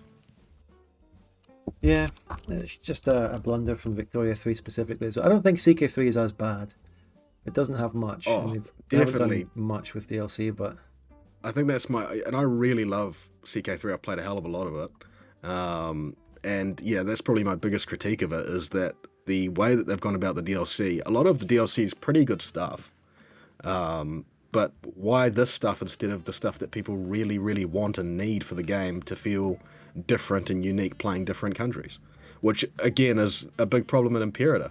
And a huge critique and a huge reason why the game failed is, Rome was a bit different, and then everything else was the same. Yep. That was massive problem with Imperator. Fundamental flaw. Pie Tucker. I've never actually, that's the first time I've ever been called Pie Tucker. I like that. Live Pie Tucker reaction. Yeah, Pie Tucker's alright. Pie Fucker I get a lot. I don't love that one, I've got to be honest. Yeah. I remember Hoi 4, like one of its first DLCs was Balkans or something, but I don't know. They seem to have weird priorities sometimes. Yeah, that'd be great for a World War One Hoi game. Yeah. Also, someone, Swackle in the chat also mentioned that Victoria 2 got it so right with its DLCs. House Divided, American Civil War, and then Heart of Darkness, colonialism, one of the most important topics of the 19th century. Just hit the fucking nail on the head with its themes. And it's not, the thing about this is it's not difficult. You take the most interesting and talked about aspects of the time period your game's in and make DLC about them, and there'll be more interest in them. It's not rocket science. No, it's not. It feels like it should just be as easy as, what are the biggest things that, what are the biggest historical events during this time period that we're covering? And it's a long time period, but it's not like an EU4 time period where you have to be really careful about how you're using your resources, and just pick the biggest ones and go for them. Yep. Now, don't get me wrong though, the great game is actually an important thing in the time. It is. But they have, in making the great game, they have added content to Kabul, Herat and Kandahar. I mean, they probably could, like, who would really be complaining if they only gave the flavour to Britain and Russia? Who would really, I mean... Yeah, not me. And I guess the Taliban have been sort of domesticated and they are playing on computers in offices now, but are they really going to complain? Do they have access to Steam? I don't know. Yeah, I say that coming from a country that's very young and is not often presented in my favourite games, grand strategy games, and I don't give a shit. It's fine. We're New Zealand. I admit we're a tiny country. I'm not going to get a lot of flavour for New Zealand, and I don't think that should be, the priority. I agree with that. Well, look, Pachuca, with Victoria 3, you might be in luck. They might prioritise New Zealand before they prioritise Germany. Yeah, I might get my NZ fucking DLC before Germany. This is the game for the small, irrelevant and oppressed countries of the world. It's for you. You're just Australia, Junior. That is completely false. There's a reason New Zealand's not part of Australia. What is New Zealand? Hard question to answer these days. It's the country that banned smoking and then didn't ban it a few months later. Yeah. Britain's banning smoking, but only for people born after a certain year. It's just going to make it more, and it's how it always works. You make something more taboo and more desirable, and smoking, a big part of the reason why kids smoke is to look cool, and now you just make it look even cooler. Really shouldn't be smoking, oh my goodness. Now you're the really cool guy. Anyway, not to get political. No. I mean, I don't smoke, and I don't give a fuck really, but it's just interesting. To ban, I don't think, this never gets done, right? You ban something, but only for people after a certain year. When has that ever been done? It's not like banning something for over 18s as a rule now, but someone born after a year, that is such a weird way to do a fucking law. Also, I love the idea of there's a kid who's desperately waiting for his 18th birthday to go buy a pack of smokes. He's desperate. He's can't wait till I'm old enough to smoke, instead of just, if you want, Spud, did you have a beer before you were 18? I did. Oh, I can't believe Not in a pub. you. Well, at least you're not a total degenerate. But that's, it's just insane. And another thing is, in 50 years' time, if the law is still in place, as it is, I'm so cool, I was always a rebel. If the law is still in place as it is, in 50 years' time, you'll have someone who's 62 who can smoke, and someone who's 61 and can't smoke.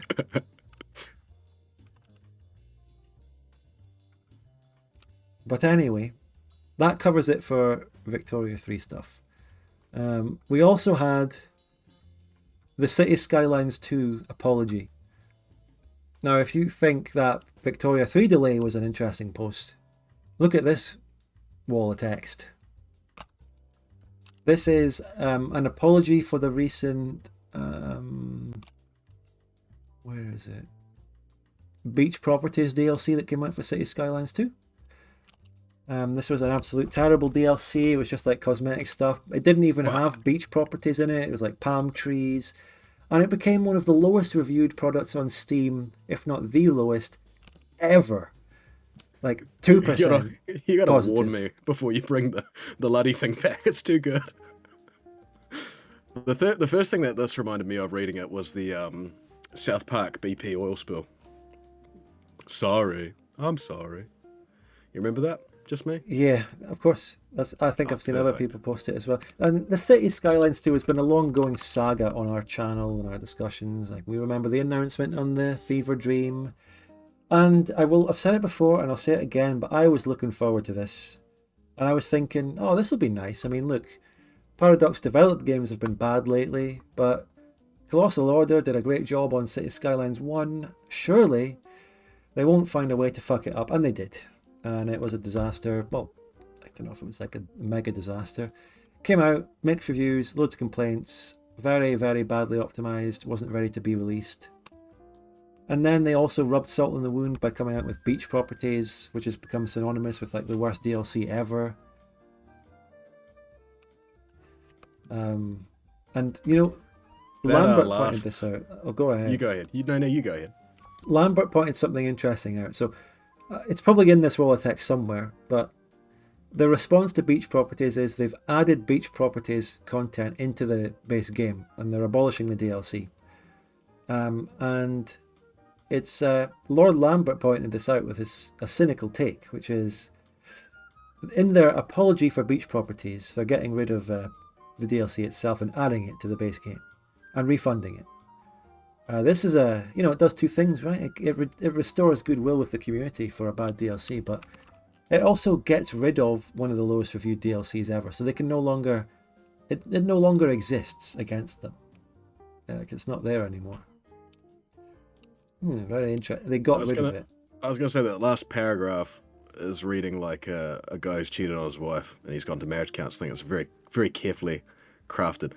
We want to reaffirm our dedication to making City Skylines 2 the best city builder it can be. We appreciate your support and feedback, and we hope we can regain your trust going forward. It's our responsibility to earn it, and we hope these actions are a first step in the right direction. Yeah. It is what it is. It's corporate writing. Thank you, Delta, for the $2 New Zealand coming in. New Zealand's a real country there, very important. I've had a great relationship with the New Zealand community on my channel for years. Going all the way back to when we first met Piechucker. Was that the birth of the New Zealand community? I think so. Yeah. I think it started with me. We've got quite a few now. There seems to be like 4 or 5. I think I know 2 of them in real life.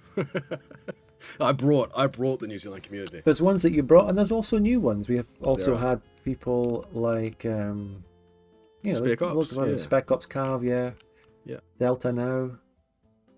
Oceania. Yeah, Oceania, going way back. Great New Zealander. I think, what's his name?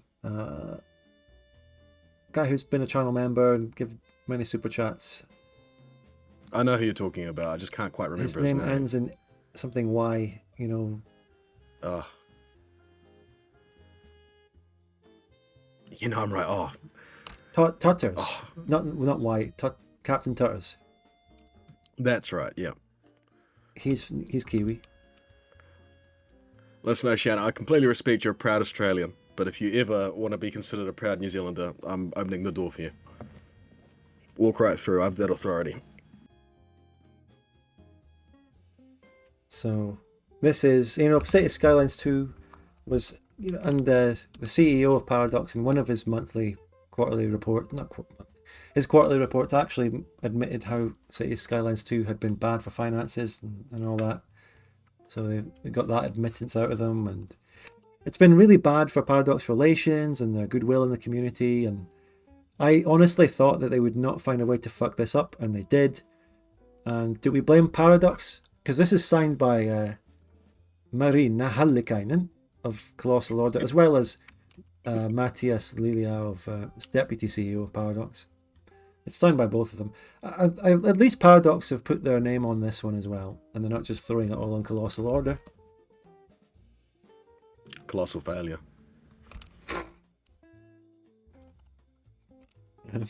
Colossal. Is it Paradox's fault for making them release it too early before it was ready, or was there skill issues in development? It's Who can really say? their fault. It's all their fault. Equally. anyone who worked on City Skylines 2 and was in the decision making for when the game was released and the the direction of the game, any leadership is the problem. The direction of the game is just the fucking exact same as the direction of the first game. It's No, like no, a graphical upgrade that failed and made it optimized badly. Yeah, but I'm saying like the decisions were made along the way, and those decisions are the reason that the game sucked. Yeah. I mean, bad optimization and performance, probably a dev skill issue, but devs can fix that given enough time. And Paradox Exactly. didn't give them enough time. Like, optimization is something that you can retroactively do, but it takes time. As I've learned from observing real developers, go and do OpenVic, and a dev diary for that should come out in the next few days. And it's going to be really nice. Yeah, but what I'm saying is, but if you went OpenVic needs to come out full release next Tuesday, that's your fault. That's your fault. Yeah, you know, if I'm the publisher of OpenVic, if you look at me like that, I haven't put any, like, I've never gone to them and say work faster, do faster, blah blah blah. I've never pressured them. But maybe if I did, I could be the paradox of the open source community. Yeah, you go 40,000 subscribers coming up. I'm gonna do a big thing for it, and I want OpenVic ready. So make that happen, guys. If I schedule the release stream, Yeah. I could schedule the release stream, but keep pushing back the time and date on the YouTube thing again and again. You get 2 delays max. Well, yeah, just like Sphere of Influence.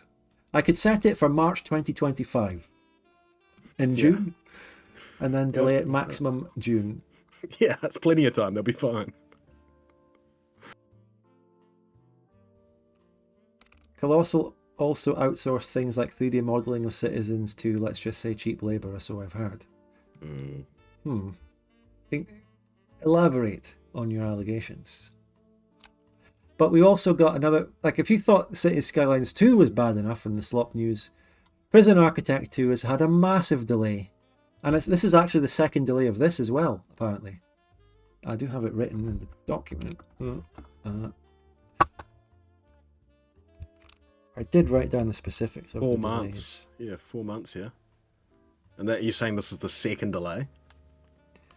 Yes, it was originally announced. The game was announced on the 16th of January, right? It was announced on the 16th of January, and it was originally going to be released in March. And then, at some point, like in March or February or something, it was then pushed back to the 7th of May. And now, on this Friday past, last week.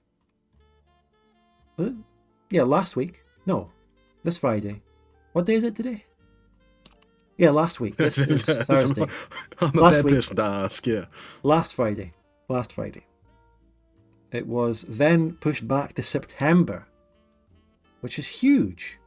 That's a massive delay That is a from massive May delay. to September, when it was originally going to come out in March. Now, this, and people are also saying that this could be a case of them learning from City Skylines 2. And they're, like, when City Skylines 2 should have been delayed, they are finally delaying Prison Architect 2, or else it would have faced the same problems, right? Because this isn't going to be mechanically any different from the first game, really. They're just making it 3D. And it is apparently that, like what they're saying here, where performance and stability is failing. Crashes, freezes. And that is probably just down to it coming out as 3D. Like, they haven't gotten it right. They've failed. Development's going badly somewhere.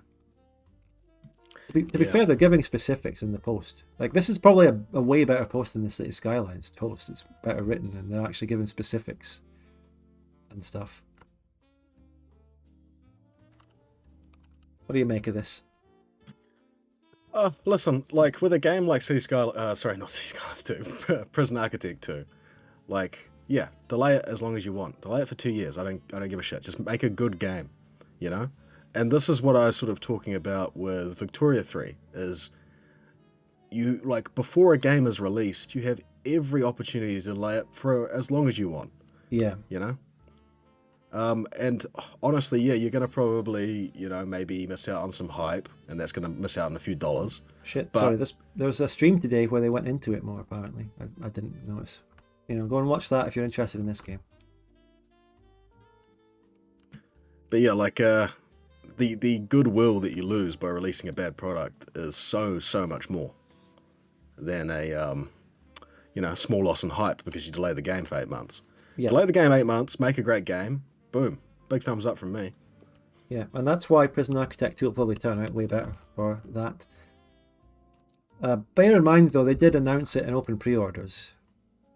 Like, delaying something before you've officially announced its release date and before you've opened pre-orders is better than delaying it after you've done that, but still delaying it after you've done that is better than releasing it bad. Yeah, I agree with as that. you say. Yeah, that's nuanced.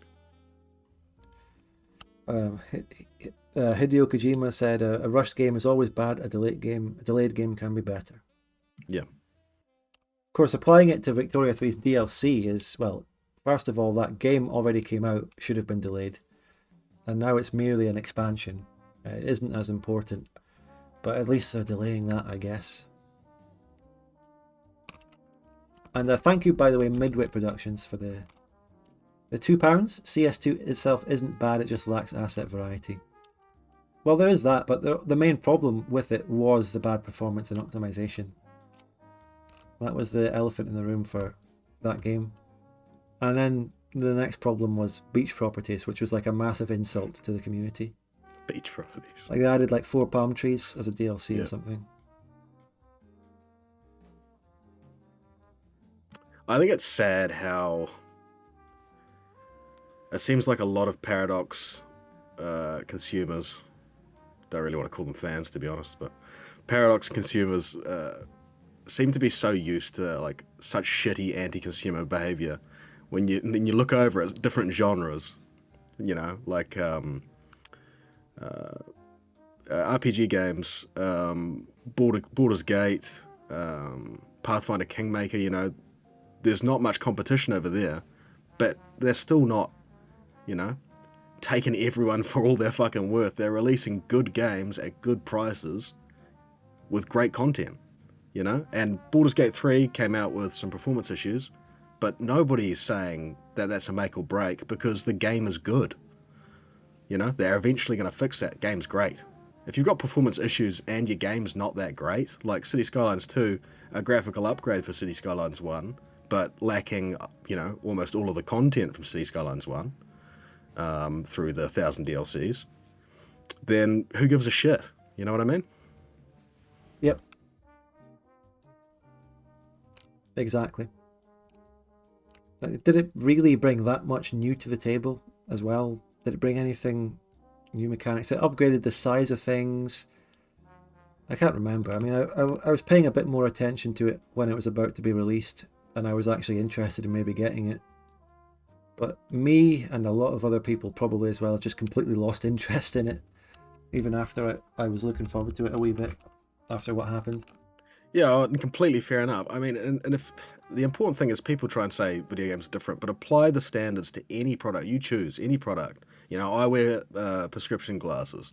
If my optometrist says, new glasses 2 has just come out, it's going to make you see way fucking worse, but listen, and it's going to cost more, but it might eventually be better. It's like, I'm going to stick with my current glasses. You know what I mean? And it just doesn't happen in different industries, Yeah, I've got go back to Ferrari this 1. post.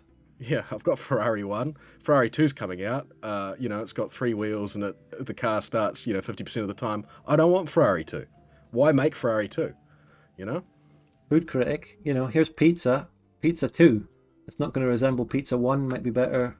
You've got to add toppings. They've taken the salami off, It's no good. But Pizza 1 had pepperoni on it in the base game. Pizza 2, you have to pay $30 for the pepperoni DLC. Film critic.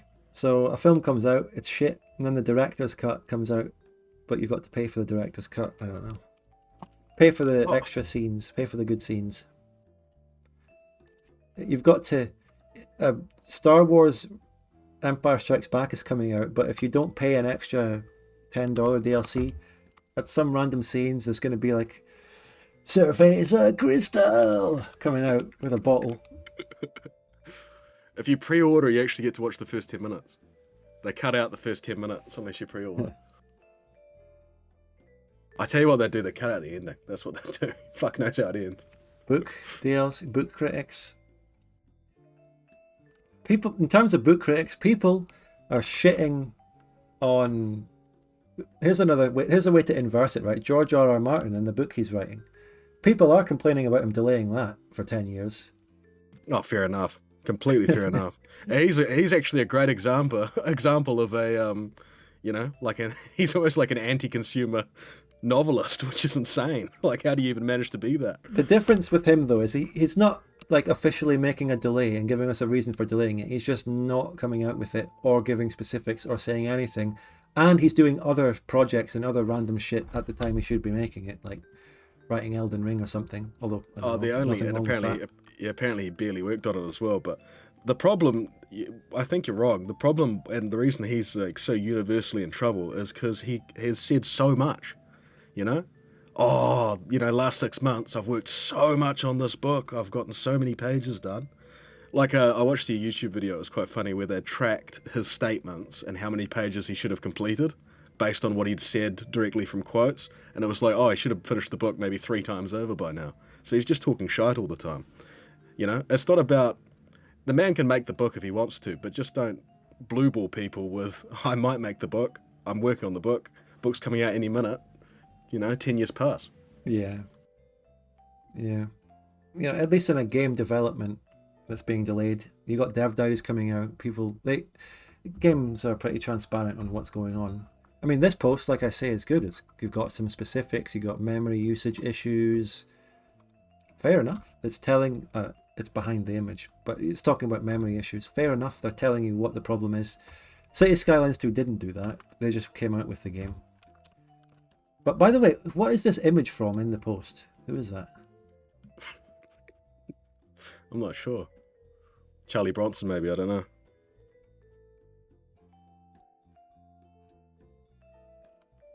Harley Quinn. I'm not really bothered about seeing Joker 2 as a musical with Lady Gaga. What do you think? Is there what? Joker 2 what? Joker 2. I don't read the news. I don't read the news, but I stay away from everything. And it's a musical with Lady Gaga as a side character coming in as a love interest. Well, she's actually not a bad actress because she did that other film with Bradley Cooper, the one that's a remake of the famous film. What's it called? Yeah. I'm not. I would watch the film if it wasn't going to be a musical. I'm just not interested in musicals, especially ones that's going to have modern music and pop music or whatever. Are you saying listen? Are you saying you've seen Grease and you didn't enjoy Grease? I suppose so, but look, that's got a specific place. It's old and it's like weird and from a different time. It's sort of La La Land. That's a brilliant film, Roderick. You bang on. I haven't seen it. What's that? Exactly. I listen. I think your problem is you just haven't seen any good musicals.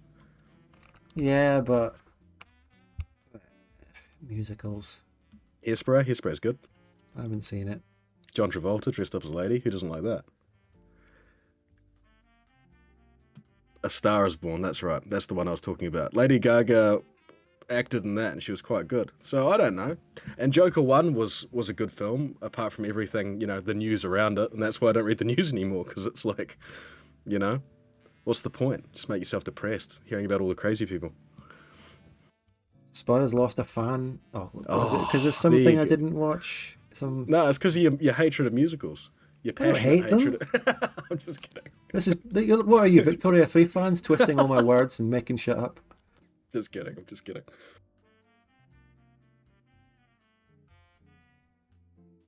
No, I agree. There's a lot of shit musicals, but there are a couple of good ones. What else do we have to cover, Spud? Mate, you're mentioning you're getting me to maybe want to watch Grease again. I can accept that because it's like got a weird place in time and it's funny and weird. And... What about Sound of Music? It's nostalgic for a time I never lived in. It's got that weird effect. Sound of Music's a great film. I haven't seen it. Oh, what? And You haven't maybe seen I did Sonic- when I was a kid. I don't know. I can't Well, remember. there we go. Just say that, and then you won't cop any flack. Just say I've seen it. I don't remember. Well, it. I That's have perfect. seen it. Yeah, I have. Probably one of those things I've seen bits of. You're copying it from the chat too. Your lack of taste is contemptible, Spud. That's what somebody in the chat's saying. That the lead actress from Greece, famous New Zealander, right? Yeah, a wonderful New Zealander, wonderful singer. One of my Olivia New- recent faves is 1917. Oh, yeah, was that a musical? Was 1917 a musical? Yeah, I guess so.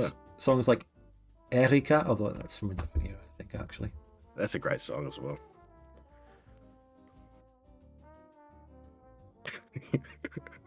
Oh, yeah, Olivia Newton-John, wonderful New Zealander. Yeah, Wait. at some What does John Travolta say? The wickedly talented. Yeah. This car is automatic or whatever.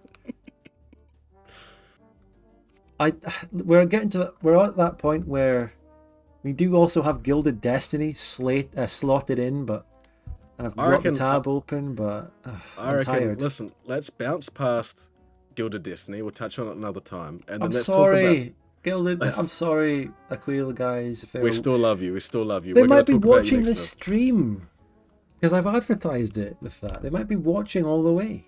They'll still love us. They'll still love us. Don't worry, Spud. I reckon we finish up talking about some of the new games that are released, because then we can finish with some positivity, because there's some cool new releases. Yeah. Did you pledge to GD? I did. When I saw they were coming close to the end of their goal on Kickstarter, I gave them a wee $5 just to get them over the line. Or Me closer too. to it. I pledged as well. Although I kind of see it. It's weird because I did a sponsorship with them, so they've already paid me, and now I'm giving a bit of that back. Meanwhile, Kickstarter or whatever probably takes a cut. It's just not really. It's like a circular thing, but I did it anyway because it's a good gesture. You're sponsoring them to make the game. I guess. Well, it's kind of like when I super chat. Yeah, well, it's kind of like when I super chat, or you've subbed on my Twitch channel before. We've got each other's PayPal, and it would just be much less personable and cool if it's just like, I've sent you £10 and I've sent you, the equivalent 3,000 New Zealand dollars.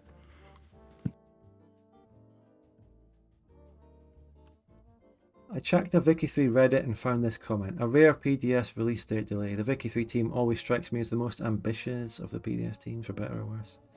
I guess Paradox doesn't have much of a track record of delays, and this is quite new.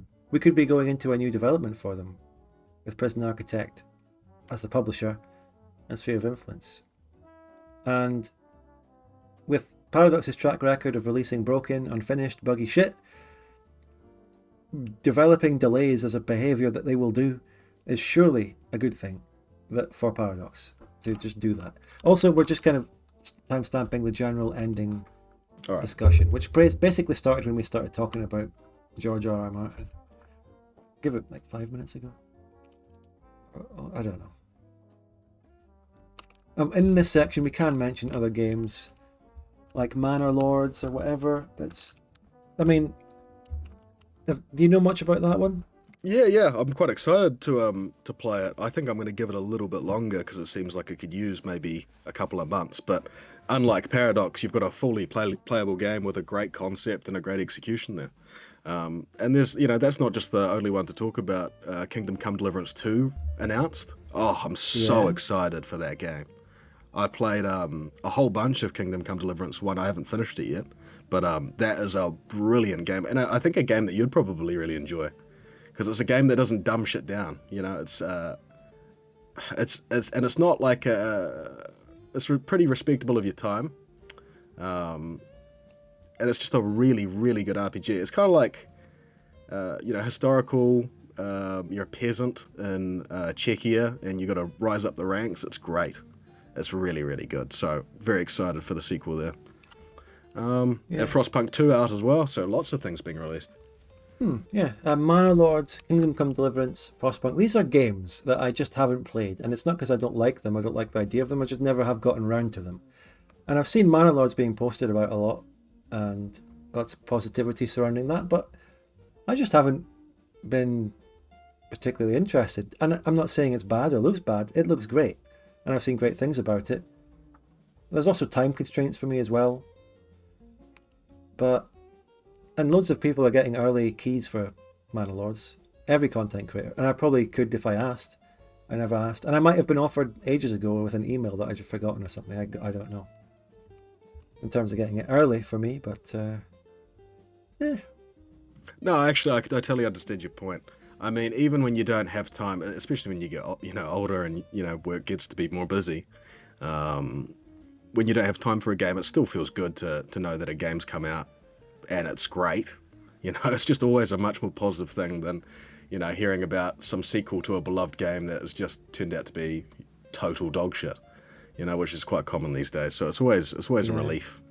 I have to admit, if I look deep within myself, there is a part of me where I actually almost prefer laughing and overviewing paradox disasters than actually just playing a genuine good fun game. But that's not entirely true.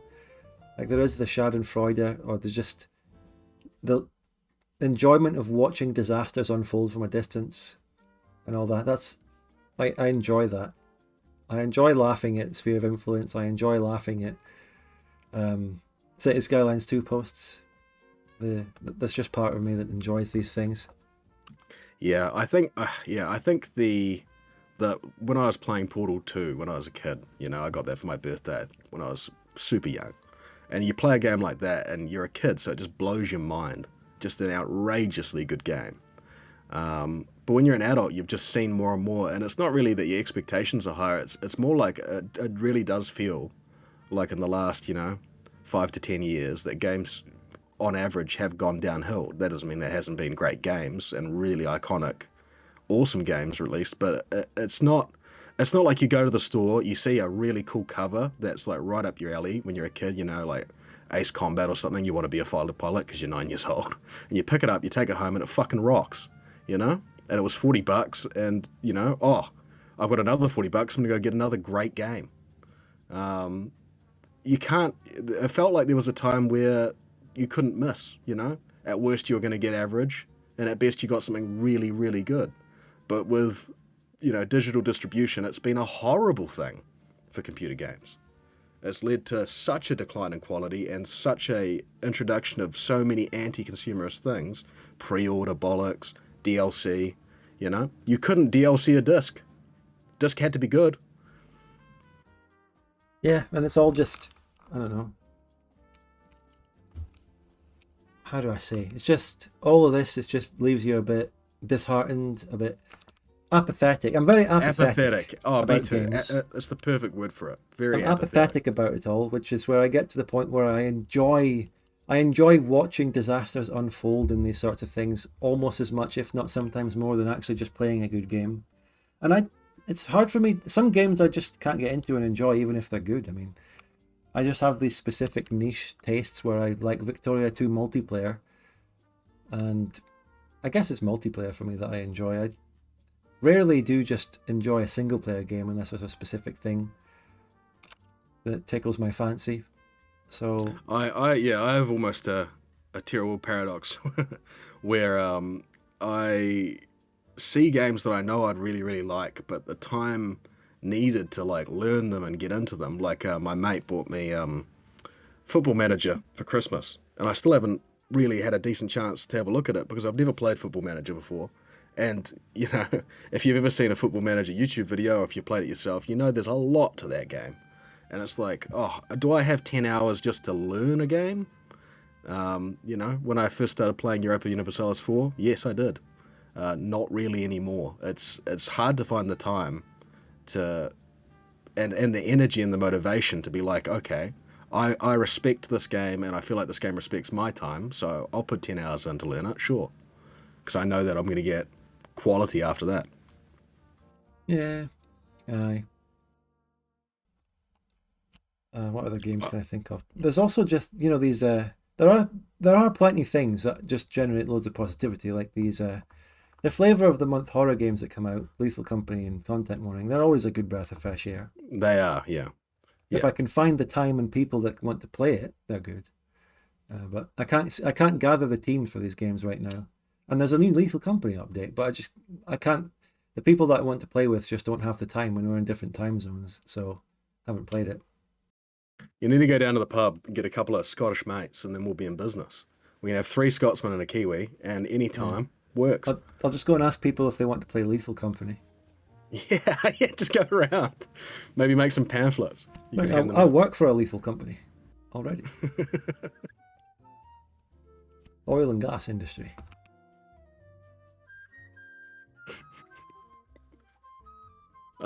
What other games have been coming out? I'll pull up the document because you wrote down some good ideas there.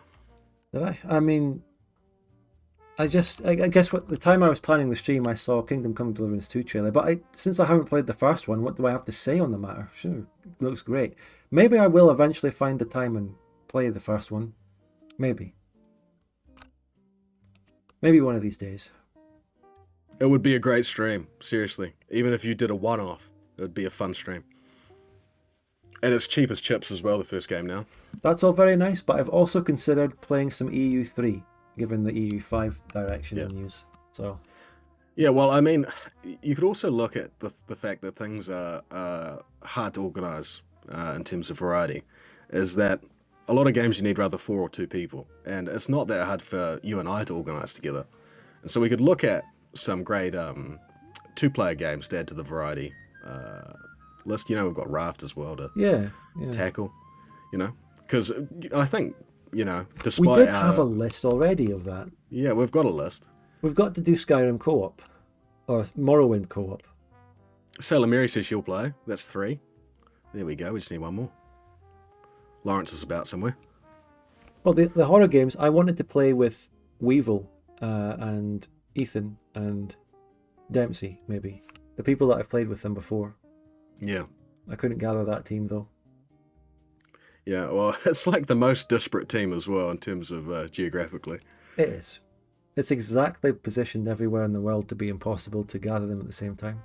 Oh, by the way, that's an important thing to say. I can show up at fucked up times. You just got to give me a lot of notice. Like, I can show up at 4 o'clock in the morning. Just, I've got to adjust. You know? Yeah, that's true. But sometimes with these games like that, I just want to go short notice. Go, oh, I feel like playing that today. Let's see if I can gather the team instead of planning it like a week ahead. Yeah. I'm not complaining or saying that there's anything wrong with you, but that's just how it is. Well, yeah, well, It's if like 2 or 3 days before we want to hit a variety stream, you get a time that works for the Americans, and then you come to me, then we're in business. Easy. The Americans can pretty much only manage the weekend. Oh, that's fine too. I can do the weekend. But it doesn't matter. It doesn't matter. I've been fine just with doing the Victoria 2 streams only almost with no variety in between. It's fine. Because as I was saying to you before the stream, when I'm streaming on YouTube instead of Twitch is like a sort of thing that promotes you to try and grind and stream as much as you can. Seems to place a lot of emphasis on hours streamed and you stream a lot, but on YouTube it's not a big deal. I can do a weekly Victoria 2 multiplayer stream and I feel like that is fine. I don't need to do more. Can you explain why you have that, you distinguish the two? Because what you're saying sounds like it would suit me really well. Like, I don't stream that long. I normally do, you know, pretty irregular streams. And for not particularly long, I normally stream maybe 2 or 3 hours. And so YouTube could be a great option for me. I've been considering that. I don't know what it is. Hello chat, by the way. Anyone there? I feel like there's something about Twitch that feels like it's a place where you should grind and be regular. There's something about the way it is that's set up for that. Whereas on YouTube, since you have to schedule a stream in advance, pretty much, you set a time and then it's like the pre-stream thing waiting there for a bit. Feels more like one-offs on YouTube. Yeah. Yeah, that makes sense. Am I still streaming? Or have we actually reached a glitch here? Or is chat as dead as it is? Chat's not that dead. They were talking before. They're just quiet. Apparently we've got some Sailor Mary art coming in soon. Next 5, 10, 20 minutes, I don't know. Oh, there's a message from Zyko. There we go. There we go. Something there. They're dead silent. What's on chat's mind? Yeah, what are you guys thinking about? What's the hive mind thinking? Look, I've got to go pretty soon anyway, though. No We'll worries. call it soon. Yeah, that's fine. In terms of Raft, I'm not asking for any commitments or anything, but are we keen to carry on with that realistically? Is it a realistic option? It's not really realistic because it's moving from Twitch to YouTube. It's not gonna, it's not that many people who are going to watch me on YouTube do it are going to have watched the rest of it. And I don't know. I also have slight concerns about doing variety on YouTube because algorithms. If I do a stream with lower views, it's like, oh, am I getting hit on the algorithm for doing this? I don't know. Yeah. Well, it'll be a great little experiment, this one, to see what happens tomorrow, and hopefully not. Yeah, I'm leaving this stream public on the main channel because that's what I've done with all with all discussion streams. Even though I've come back to YouTube and moved gaming streams on YouTube over to the archives, I'm leaving this one public, and I hope it doesn't affect tomorrow's Bavaria Part 23 upload. That's the problem. Because this could be this will come into people's subscription boxes, and then maybe that'll get in the way of Bavaria Part 23 tomorrow. I'm hoping not. So what does that mean for variety on the channel? Probably just less variety streams. Streams.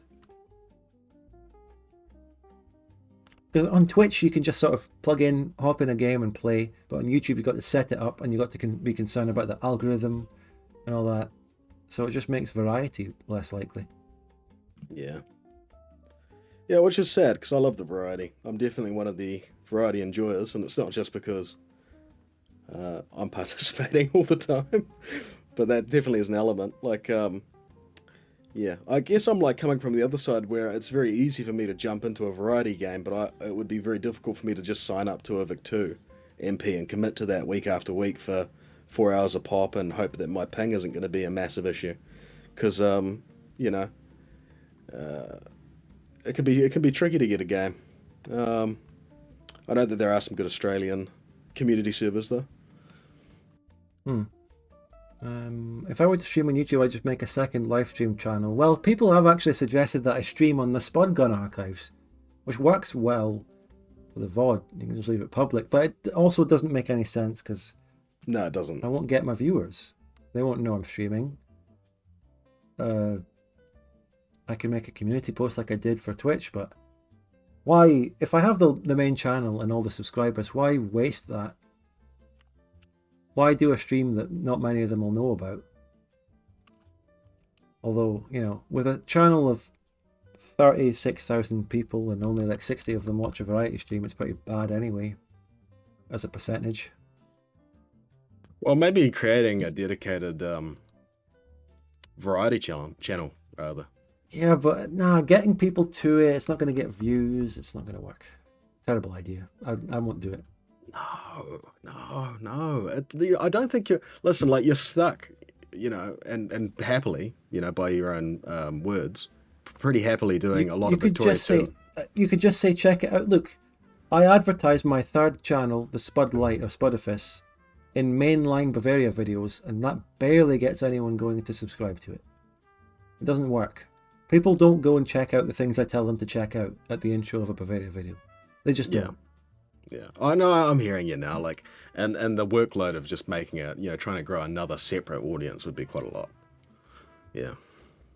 I don't think anyone has joined the channel membership on a video. They only do it on streams. And I advertise channel membership in the intro to every Bavaria episode since I came here. It just doesn't happen. Some things. The Patreon happens, but I think that's because people already assume I know about the Patreon, because it's been there for 4 years. Or people go out of their way. People already have the idea of supporting me on a Patreon, even if they don't know specifically about mine. They go, oh, like these videos, maybe he has a Patreon, and they actively seek it out, instead of basing it on my advert. One thing that really rocks about your Patreon, and it was one of the first Patreons I actually subbed to, or became a patron of, I suppose, is when I think of Patreon, and I don't know if I'm outlier or if I'm people relate to this, but I think of most tiers being $5, $10, $15, something like that. And that's a lot. Like that's quite a lot to commit to in terms of, Netflix is, I don't know, $12 or something like that. It's a lot to give to one YouTuber. But the fact that looking at your Patreon, you can give whatever you want. And, I was a Patreon, and I think I am still now, like for £1 for yonks. You don't even notice it at all come out of your bank Builds up. account. You've given Yeah. you've given me £1 every month. You've given me £5,000 total. It mounts up. Yeah, it does mount up. It mounts slowly up. but surely. You're Yeah, holding a but, massive cash position, Tiger says, no, wait. Who was it? Oh, Oino says, I think it's best to stream on main channel and then take the VOD and upload it to the archive. Well, it's a good thing you think that's the best thing to do, because that is That's what we do. exactly what I do. Apart from the discussion stream, this will stay on the main channel after, because that's traditionally what I've done there. But any short summary on how Project Caesar is looking like? Oh, well, we did have that earlier in the stream. Yeah, you'll see. Listen, wait for the VOD, and then I'll have the timestamp for you. You can just check out the section. There will be a timestamp. But yeah, maybe that's a suggestion for the Patreon, is that, and I know that you have said it before, you can give anything, but definitely I think you should say that every time you advertise your Patreon, because, I feel like most people think tiers, and most people think, lowest tier probably $5, and it's like, oh, I really love Spud's videos, but I'm not like, I don't have that much disposable income. I'm not Paradox. Yeah, I'll do that. I'll say that. Someone says, by the time, well, after they've watched the intro and they've then watched the actual video, they forget what I've advertised in the intro. I sometimes think if I do something that people might, I don't know if it's sort of behavior that people do, but would people pause it when they watching the intro and they see me advertise something? Would they pause it to do it? I don't think people would do that. Oh, all the time. That's demonstrably true, because when people say like the video, you get more likes. That's just, Yeah. Well, liking is just scrolling down a wee bit and clicking a button rather than going to another third-party site. It definitely will. But I do also my adverts and shills at the end of the video too. If people are still watching by the end all the way through, then they have the ample thing.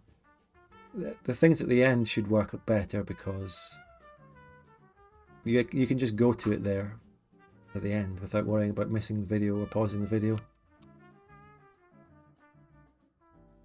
All right. Well, a good What? stream. Another one in the books. Who said we're ending? I'm not. I'm just starting the. I'm Oh. contributing to the wrap up section. All right. I feel like you need to add those things in for tempo. You I need. thought you were going out of sync again. Like, Are we? trade. Trade. Oh no. Say it's not so. Can you I'm hear not me? sure why, but I can join membership on mobile, can only send a super chat.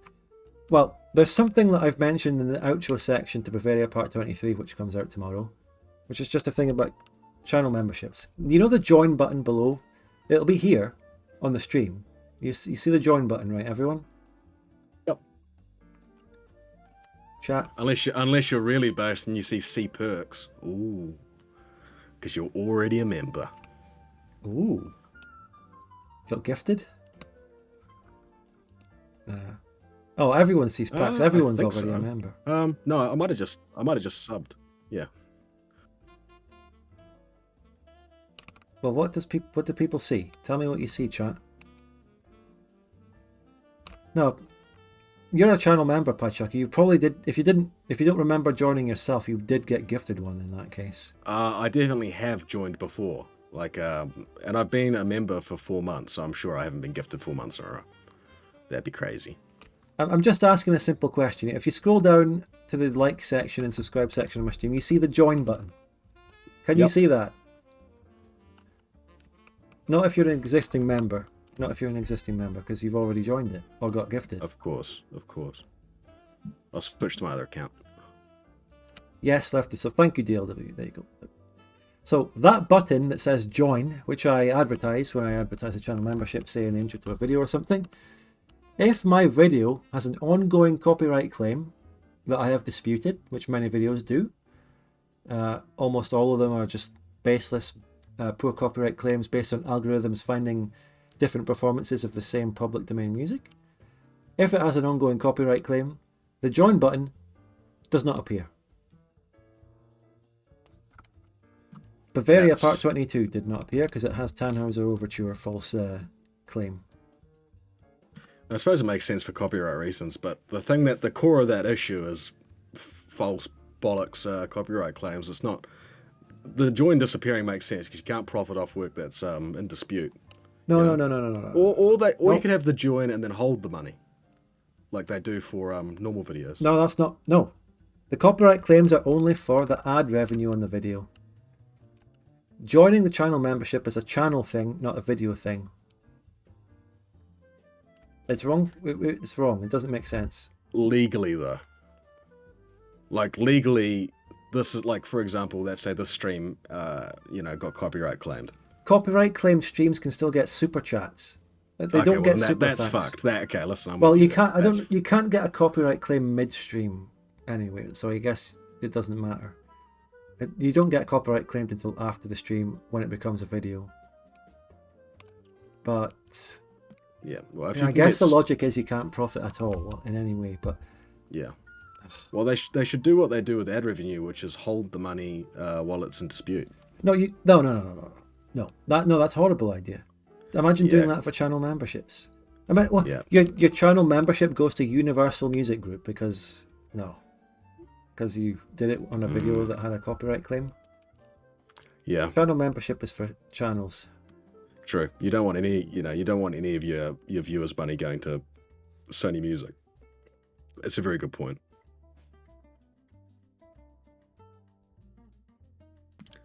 Oh, I'm still reeling after the no variety or less variety thing. I look forward to a different time. We'll still maybe do our co-op stuff. I'm still down to do the Skyrim or the Morrowind. Skyrim would be easier co-op. Yeah. I think you can get DMCA'd on stream, can't you? I think I've seen it happen to someone before. I don't know. I mean, if it's a really egregious violation, and you're doing it live on stream, and maybe an admin comes in, maybe. But the copyright claim system only works on videos or streams after they're finished. It would have to be something really bad and bigger that instantly cancels your stream. Actually, yeah, DMCA things can happen to live. It just cancels your stream if there's something really bad going on, and it doesn't count with music or small claimable things. But if you're just if you're streaming like a football match or something, right? Some really egregious copyright violation of a live thing. Yeah. All right. Yeah. Terms of community service. It's an interesting thing where the record labels for music, obviously, and there's so many different companies that are really egregious with copyright claims. They cop a lot of flack for it. But I feel like a group of people that should cop it really badly are the streamers that are streaming Kitchen Nightmares. They're streaming, Naruto and shit like that. It's like, you guys are a huge part of the reason why the copyright system is so heavy-handed and shit to people who are just making their own original great stuff like you. There's a massive section, and they're normally the biggest creators that are egregiously breaking copyright law all the time, and then they still stand on the soapbox oh, my video that wasn't filled with copyrighted stuff got copyright claimed. It's well fucking welcome to the way that you've helped make things. You know what I mean? Yeah, don't get me. I don't know. Do people still do so much reaction like that? I feel like there was a big furore about it and it died down.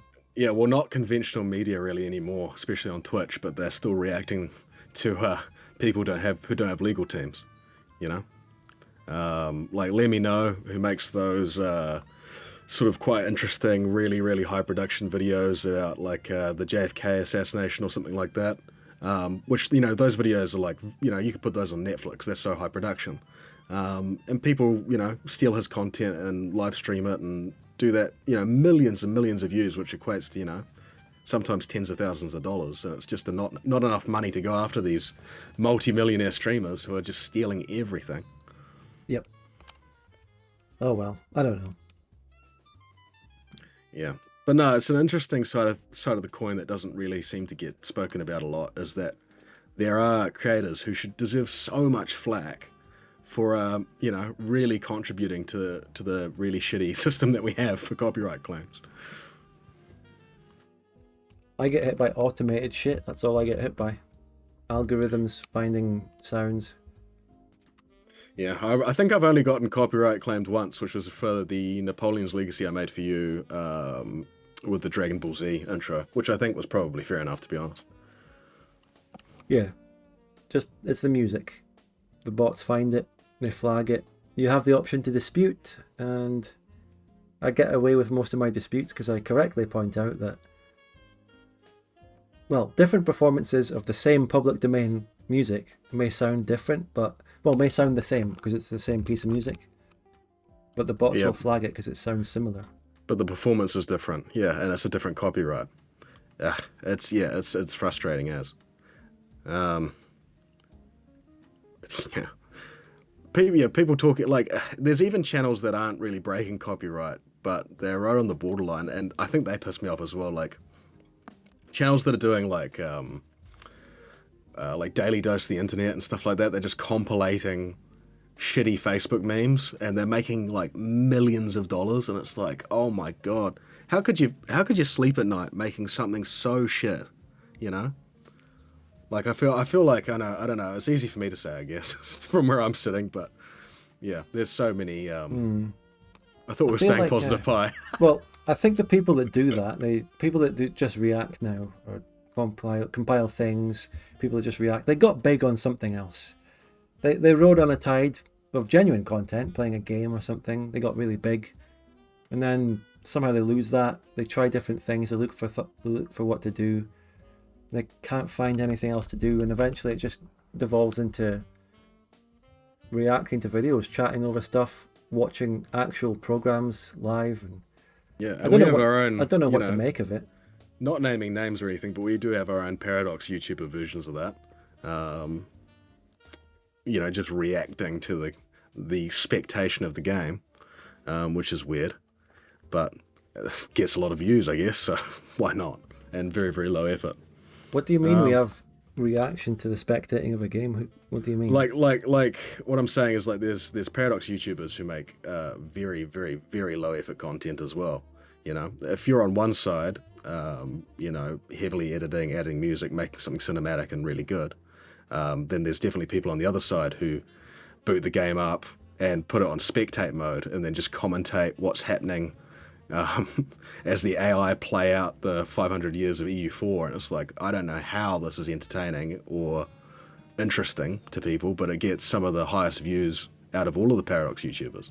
I suppose because it's lowest common denominator. Oh yeah, there is that. Yeah. And we've just done this for a whole stream, but you also have the Dev Diary discussion content, which is, it's not bad, it's not a copyright violation, but you really are just opening a Dev Diary and discussing it. And I put that on a stream, and I blast out all the Dev Diaries until we get to the end, and I'm thinking, I don't have the energy to do Gilded Destiny. We leave them out again, and I feel bad. Well, it's the time that we started. We can do it a little bit earlier next time or something like that. We can have play. And we hadn't done one for a while, so we can just do these a little bit more often, and then we'll have plenty of time to cover everything. Well, I'll see. Yeah. See what happens. Jack, the last thing about this stuff is Jack's Films, who's old school YouTuber. I don't know if you remember him. Skip videos and things like that. He made a new channel where he's reacting to reactors and just taking the piss out of them. And so he's been doing a lot of stuff to sort of bring attention to it. And a lot of his stuff's been quite funny and good. Talking about, some of the, taking the piss out of some of this really low effort. Because some people watch the videos and they don't even say anything. They just watch them. And it's like, that's nuts. I will say, all the Paradox content creators who do Dev Diary content also have a bread and butter actual game content. Like, there isn't a YouTuber who only does the Dev Diary stuff. There isn't really. Like, One Power Bavarian does like roleplay Victoria 3 content, which is nice. He's done a lot of different content on some games, and Ludi does his EU4 content as well as Dev Diary content. So there isn't anyone who's just pure Dev Diary discussion, but it's kind of just easy, right? The Dev Diary comes out every week, so every week you can get a solid video just talking about a Dev Diary. I should do it. It's so easy. But I just No, put them you on shouldn't. streams and I edit. You shouldn't. You shouldn't. You should I keep should doing have- what you're doing. I should have done it with Victoria 3. And to be fair, when it was Victoria 3, I could have. It would have been good to do concise, proper reactions and discussions and given my points laid out clearly to some of the Dev Diaries. It makes it easier for people to know where I stand and harder for them to outright lie about what I've said, which many Victoria 3 fans have done. Yeah, I mean, it would have But just. I did that with the Victoria 3 war system and all these other fucking video essay thingies I've done. Yeah. Well, we did so many of those Victoria 3 streams in the run up to the release. And we had so many good moments in it. It's a shame that we didn't have time to edit as we were going along and releasing them. Yeah. They're still out there. Everything's out on the record. Maybe one day I'll have to do a big retrospective edit where I combine the best parts of all of it so you can see the whole downfall unfold. Oh, it would be so good. It would be so good. Oh, that's actually a cracking idea, I reckon. Yeah, I might actually do that. Because we were quite optimistic at the start. I don't know if you remember. We weren't stupid, but we were, especially me, I think. I was probably, I'd say, more optimistic than you. Yeah, I think I was a slower descent into the realization. You were, but you were the only one among us who called out the lack of autonomous investment early. You were the one, and I highlighted that in a video. That's basically, I went back, when I was making one of these videos, I wanted to make a point about autonomous investment, which they U-turned on. And I thought, I'm pretty sure one of us mentioned that really early. So I went back to an old stream and I found you saying that. And I put that in. That's really my only delve back into the old content on that. Yeah. And I found we that. So we chat so many much other- shit yeah. as well. There Like, must be, if I can find your clip about autonomous investment being called that early, there must be so many other good prescient things Oh, to find. absolutely. And Zombie as well. Foreboding. Yeah, Zombie in particular. Shout out to Zombie as well, because he was a huge part of those streams and had some really fantastic things to add. Bolton as well, Reno. We had some great guests and some really great conversations and a lot of talking so much shit as well. It'd be a hard case for you to go back through them and just see how much shit we talk. Yeah. Because there was a lot of that was so unfocused and us just talking shit for hours. I don't remember that much of that. That's more just me and you and our discussions these days. Oh, I do remember. What I mean, we speculated a lot sometimes. I definitely think that, and I think honestly, out of all of us, I was probably the most guilty of this. This is what kind of why I'm bringing it up, is that speculating wildly, definitely. Yeah, a lot of the about stuff we would have talked about, kind of speculative, that really, after the game came out and we learned how it really was, doesn't really matter. Like nothing came of half the stuff we talked about. Just speculating and going, oh, we could do this, we could do that. I think a lot of it was not really hitting the mark, but we did hit the mark in amongst a lot of the discussion. Oh, absolutely. I definitely think that there were particular streams and particular moments within streams that we were really on, and some really interesting conversations, like especially when you have those guests who have such an incredible understanding of Victoria 2, and they can really talk about how the game works, in a much deeper way than I can, for sure. Yeah, I think maybe some of the most hard-hitting parts of the old things, if I ever do make a retrospective edit, will be the times that I got on someone with opposing views, to have an open and frank discussion and let the other side of the story be heard, and see how badly those views have aged. The people that were positive, just to see how bad, Yeah, because and they- also how well we treated them, because like the way Yeah. that they treat us is outrageous. We were Yeah. so polite, and of course we were, because why the hell wouldn't we be? We had some great guests on who felt very contrary to how we thought, and during those streams as well, all of us had very different takes from each other as well. We might have been generally not liking stuff, but I know Zombie played devil's advocate a lot. Yeah, so I think like, you know, it would be a misrepresentation to say like we were shitting on it and then we brought people on to not shit on it. It's not really how those streams went. Yeah, we always did look at we always gave devil's advocate, and we gave good accounts of the opposing view ourselves, as well as Yeah. getting people on that were more positive to just hear from them and let them state their case. Yeah, and I think you know, it's like people aren't often charitable, you know, with reading motivation. Like the motivation for, you know, all the coverage and all the hours we spent on Victoria 3 and all the hours that you put into making those essays, those well-edited essays, is that we want the game to be good. That's why we're critiquing it. It's not because like you get some joy out of seeing something fail. I mean, there's a little bit of joy. Mate, after a certain no, after a I certain point. I switched after a certain point.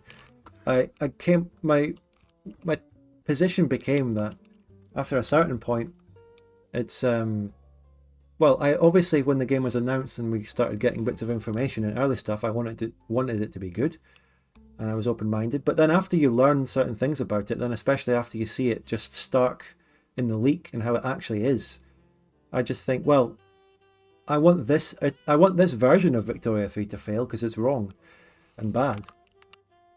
I think I've got a slightly different opinion, which is more like I recognize that this Victoria 3 is not the one that I wanted, but I still, you know, if it's going to be this way, I'd still want it to be good for the people that are really, really excited about it. And I think the reality is even the concepts, even the ideas that they wanted to execute on and the different sort of vibe that they were going for, they definitely didn't hit the mark at all. Like they could absolutely have made, you know, their really weird Victoria 3 without war, much, much, much better. You know? They could have. Much better. And Well, I never gave any ideas for how they could do that, really. I think that's a fair point because I think neither of us really care because we're not really interested in that game, you know. But still, through covering it, you know, like sphere of influence, is it going to be a success? Probably not. But if it is, I'm not going to be upset in any kind of way. That's great news, you know. It's great news for people who have spent, you know, their hard-earned money working in jobs that require really hard work, you know, and they might get a product that is worth, you know, their time and their opinion. So that would be a great result for the consumer.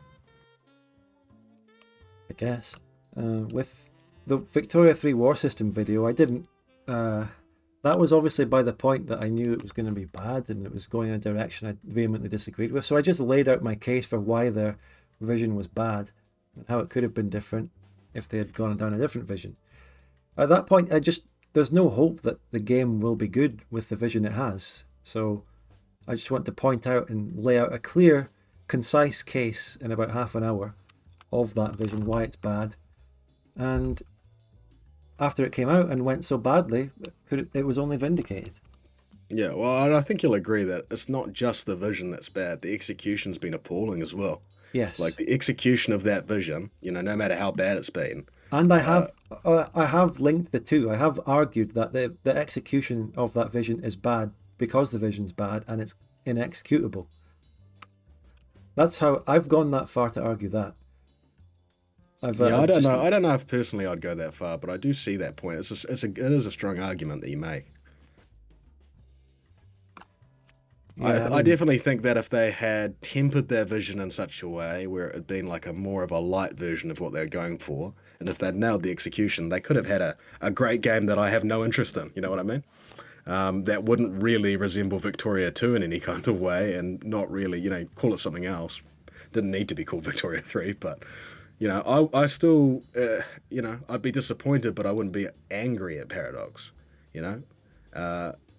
And I think the only reasons I'm ever angry at Paradox are not because, you know, they're missing the mark and making shit games. It's because the way that they go about their business is so just hard. It's just they're detestable most of the time with the way that they treat their fan base, the way that they treat their consumers, and then their interactions with fans back and forth is weird.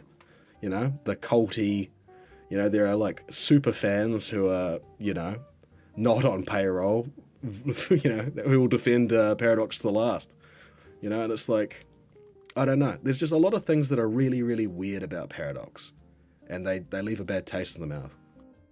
You know, as you were talking about the culty or fans and stuff, it got me thinking of the EU5 movement right now, which is very positive. People are making memes. There's all sorts of positivity about it. And the Victoria 3 fan base, there's a very big comparison to be made between the current EU5 group of people and movement and fan base and the Victoria 3 fan base. The EU5 people that are very positive about these Dev Diaries, the Tinto people that follow that, it's 100% positivity. They're making memes, they're just laughing and joking and being positive. Oh, this is great. The Victoria 3 positive fan base was full of toxicity and hate, and they were always on the defensive. It's such a different comparison. It's They were yeah, it's a great point, because like Johan, you know, and like I haven't been staying on top of Paradox in terms of playing their most recent games, or I haven't played EU4 in a while, but Johan, like my distinct memories of him are him co-hosting the Dev Clashes with Jake, and he was just an honest, open guy, funny guy. He's a bit of a weird, quiet dude, but he's a great guy and like just a bloke who makes games. You know, whereas when you see a press release from Martin Anwood, you're wondering, you're wondering a lot of things. I don't know. It's just so inhuman and cold and corporate. It's two completely, antithetical things. They're so different, and they breed different communities.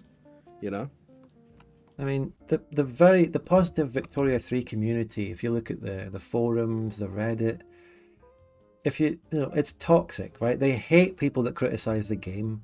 They've absolutely dragged me through the mud for critiquing the vision of a game. And various other people, Lord Lambert, whoever else has critiqued the game. They're toxic, but they're also, like, even the people that are positive about Victoria 3 kind of hate Victoria 3. They complain about bugs and all the time on the Reddit. They themselves are being dragged through the mud by the game. They're trying to like it, but they can't see past the problems. They massively complain about the game as well. It's a bad community. It's toxic, and it's not even happy with its own thing. I completely agree. Yeah, it's a shit community for shit game, made by a shit company. Pretty much. And like that is just the long and short of it. And I think the thing that, like a couple of years ago, definitely when we were having, you going back to those Dev Diary streams, Victoria 3 Dev Diary streams, we were so charitable. Like, we were so charitable to a community that have shown us no charity at all. Yeah, like, there's always there's few people. There's always an individual here and there. Remember, Lord Lambert himself used to be part of the Pro Victoria 3 community, and our first interaction was that forum thread discussing one of our discussion streams, and he shat on us a wee bit. But we just kept doing our thing, and eventually some people came over. There's plenty of people who have turned around and said, you were right. I was part of it at the time I got the game. There's people that always trickle out, but as a whole, the community was like the way we're describing it. And very important to remember our reaction to that sort of stuff as well. It's not like, Lord Lambert, genuine friend of the channel. He's been on. He makes great videos, and he's a great guy. Like, we're not, taking the person saying "told you so." It's kind of like, you guys can come over anytime you want, but they're just so, you're so being too charitable to me. I can be a very petty person and argue back against these people all the time. Come on, let's be real here. When Lord Lambert initially went against us and criticised our stream, I made some kind of jab at his view count. I can be a very petty person. I'm being completely honest here. And I'll make compilations of Victoria 3 haters saying things and all that. I'll do it. Yeah, I put them in that video. But there's a difference between that and death threats, is what I'm saying. Yeah, I guess. There's like taking the piss, and then there's like being toxic. Like what you're describing as being pretty petty, and probably like that's not the greatest thing to do, and you're having some fun at some other people's expense. That's fine, but it's you can go so much further than that, and they do. And that's when you get into like yeah. really toxic shit. Although one thing that people misrepresent me on, people might mention the Victoria 3 leak as an example of me being really toxic or something. There's people out there, a large part of the Vic 3 community, still think I literally leaked the game myself. People still think of me in that way. I get misrepresented on that. That's one of the biggest examples. People think I leaked the game. No, I was just making a video about an existing leak that someone else did and I had nothing to do with. And you never played the leak?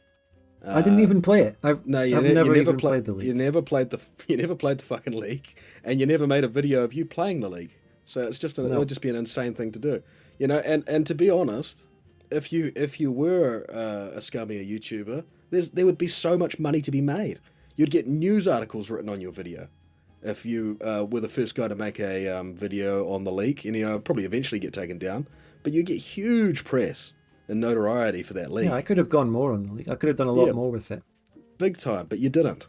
Delta in the chat saying admitting you did something wrong. When I'm talking about me being petty, I'm saying present tense. I'm not looking back and going, "Oh, I was really petty." I still do things like this.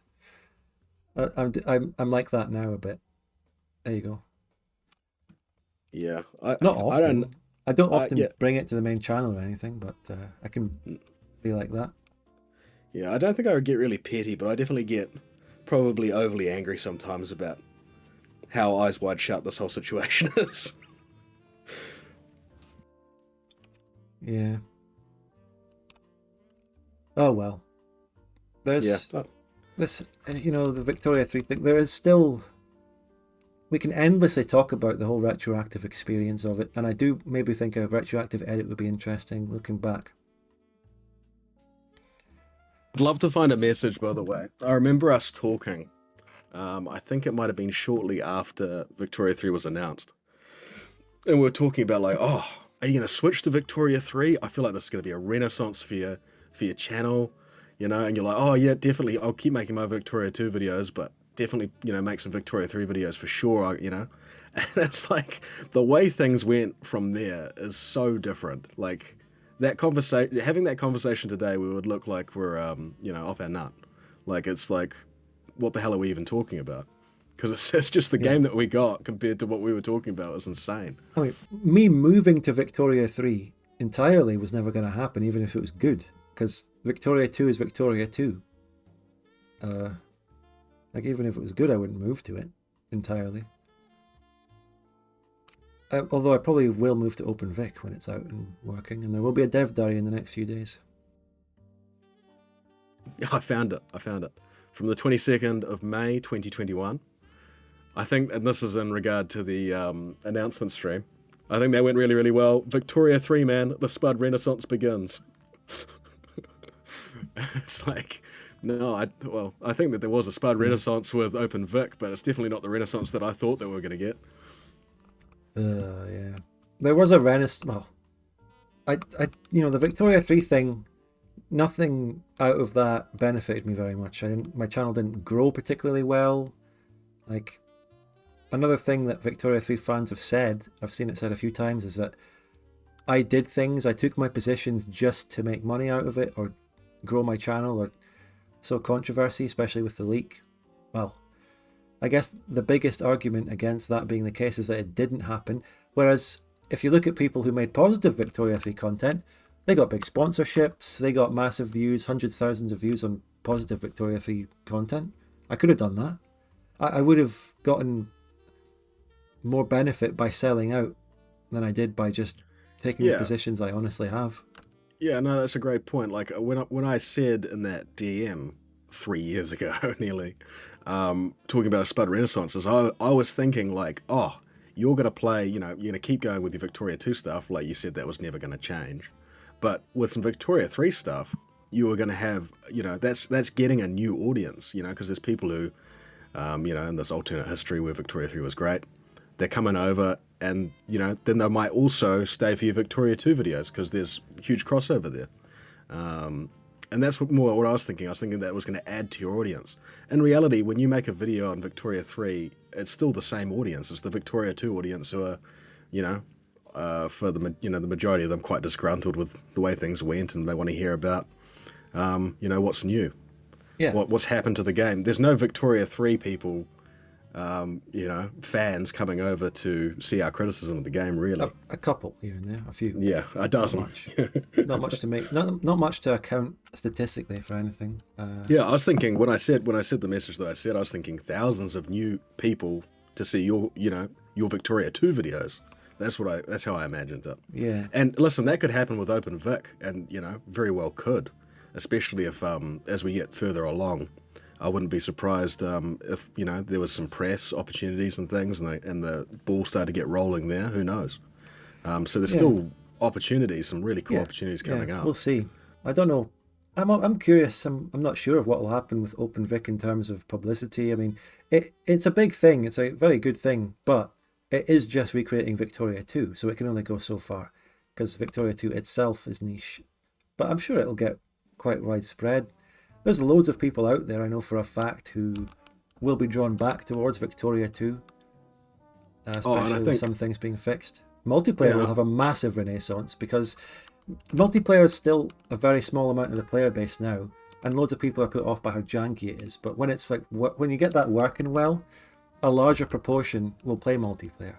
Oh, it's a huge difference. I think I tried to play Vic multiplayer maybe 3 or 4 different times and was completely unsuccessful because port forwarding was such a pain in the ass for whatever age I was, 13, 14, I don't know. Yeah. So yeah, I think you could get a lot of new players, not necessarily just people returning to Victoria 2. I think new players are a real possibility. Yeah, indeed. Don't know how many, but there will be something. Yeah, of course, absolutely. When people can get past the technical issues with Vic 2 multiplayer, they'll then run into the social issues of talks, arguments and diplomacy. I don't mean like political people or stuff like that. I just mean arguments, rage quits, that sort of thing. But that's no different from many other games. Yeah, people can be pretty harsh, especially to newer players. But there's also, that being said, you have to balance that with there's so many different ways as a new player to get into the game. And if you haven't played Vic 2 MP and you are interested, Spud's got tons of channels you can join on his Discord. Like, it's not, OpenVic's going to make it a lot more accessible, but it is possible, of course it is. Yeah. If people really want to get into Vic 2 multiplayer, they can. It's not that inaccessible. It's difficult. I've never created any illusions about it. I don't think. I mean, I think it does depend where you live as well. Like, it's hard. It's hard being in New Zealand and playing a game like that. My videos show a really good side of Victoria 2 multiplayer. People see amazing challenges and stories and go, "Oh, I'd love to do that." But I don't hide the problems with it. I don't hide arguments. I don't hide technical problems. It's all laid out there. People might get caught up in the idea of playing it from the positive aspects, but it's not as if I hide the issues. Yeah, and I think there's something special about Victoria 2 that makes it a really great game to watch. And I don't know really why that is, but I remember, before I even had my own computer, I would watch YouTube videos of Shenra and Quill 18 and all that playing Vic 2, and I loved them. ISAR as well. And I wouldn't watch EU4 videos, and I played it, I played EU4 and I hadn't played Victoria 2 yet. There's just something really special about that game in terms of, the viewing experience, and then elevating that with stories and editing and stuff. It's a really great formula, and it's a great game for it. Arumba, great Delta. I watched a ton of Arumba. He used to release like 7 videos a day. I don't know if he still does that, but he released like 8 videos a day. It was the craziest thing. Well, it is time to wrap up now, though. It's been a great talk. It has. Bill, I do actually feel bad for missing out Gilded Destiny again. Just, I don't know. Oh, should we give them a brief shout out? They've got a Discord. Well, they can have the shout out, of course. Check them out. If we missed out on them today, but go and check them out for yourself if you don't already know about them. You can watch their Dev Diary videos and stuff like that. Yeah, no, like the game's tracking in a really nice way, and they've just finished up a big round of funding on 2 different platforms, by the way. I think one's like Chinese Patreon. I hadn't heard of it before. They did. They did a crowdfunding thingy there, and I think the Chinese one got slightly more money than the Western. Like they beat beat it a little bit. They beat the Western Yeah. one by a small amount. Yeah, It's well, I over. suppose The I West don't know has if- fallen. the West has fallen. Yeah. All right. Well, really enjoyed that. That was fun. Yeah, we didn't get to Gilded Destiny, but that's all good because we can just save up. We can bank a bit of Gilded Destiny for next time. Yeah, like a game show where you skip a round or something and it puts more money in the bank. Yeah, I don't know. Fucking Weakest Link, something like that. that show rocked. That show was like the We quintessential. can't go off on another tangent. We've Okay, got to last go. thing. It's It's 2 great. seconds. Okay, yeah. It was the quintessential being sick home from school show. Was always on. All right, I'll stop talking. Don't worry. Although in New Zealand it must have been like, you eat the Weakest Link, goodbye. No, we get British TV as well. Oh, you got Anne Robinson. Yeah, we got Anne Robbins. Yeah. Okay. God, that show wouldn't be the same without it. But anyway, thank you very much, Spud. Thank you very much, chat. And I look forward to the next one. Follow me on Twitch and subscribe to my YouTube. And this is at the end of the stream, so you can go and do that without missing anything. Yeah, and join my As opposed Discord, to the early shout out. which you can see. Join my Discord and make it not dead because it's a bit dead at the moment. Come be a reigniting presence. All right, thanks, Spud. Thank you Have a good so e- much for your time No being on worries. the stream, Podchucker, again. No issue. I love it. Thanks, guys. See you later. See you, Podchucker. And thank you, chat. Thanks for all the super chats. Thanks for the memberships, gifted or otherwise. And I'll see you tomorrow in Bavaria Part 23, coming to a YouTube subscription box near you at about 3 p.m. British time, or 2 a.m. New Zealand time. Set your alarm clocks, New Zealanders, for 2 a.m. That's when Bavaria Part 23 will come out. It's 57 minutes long, by the way. If anyone, there's a little bit of leaked information that I'll give to those of you who stuck around on my stream till the end. 57 minutes. Which actually, wait. Actually, I don't have the time to check it. If that's, it might be the second longest after the over hour of part 22. But anyway, thanks so much. Was a pleasure. Great time talking to all of you in chat. Great interactions. Hope it was a good stream. Hope you enjoyed it. Obviously, the Victoria 2 Scandi campaign also continues on Sunday, live from 6 p.m. British time. And have a great weekend. Bye.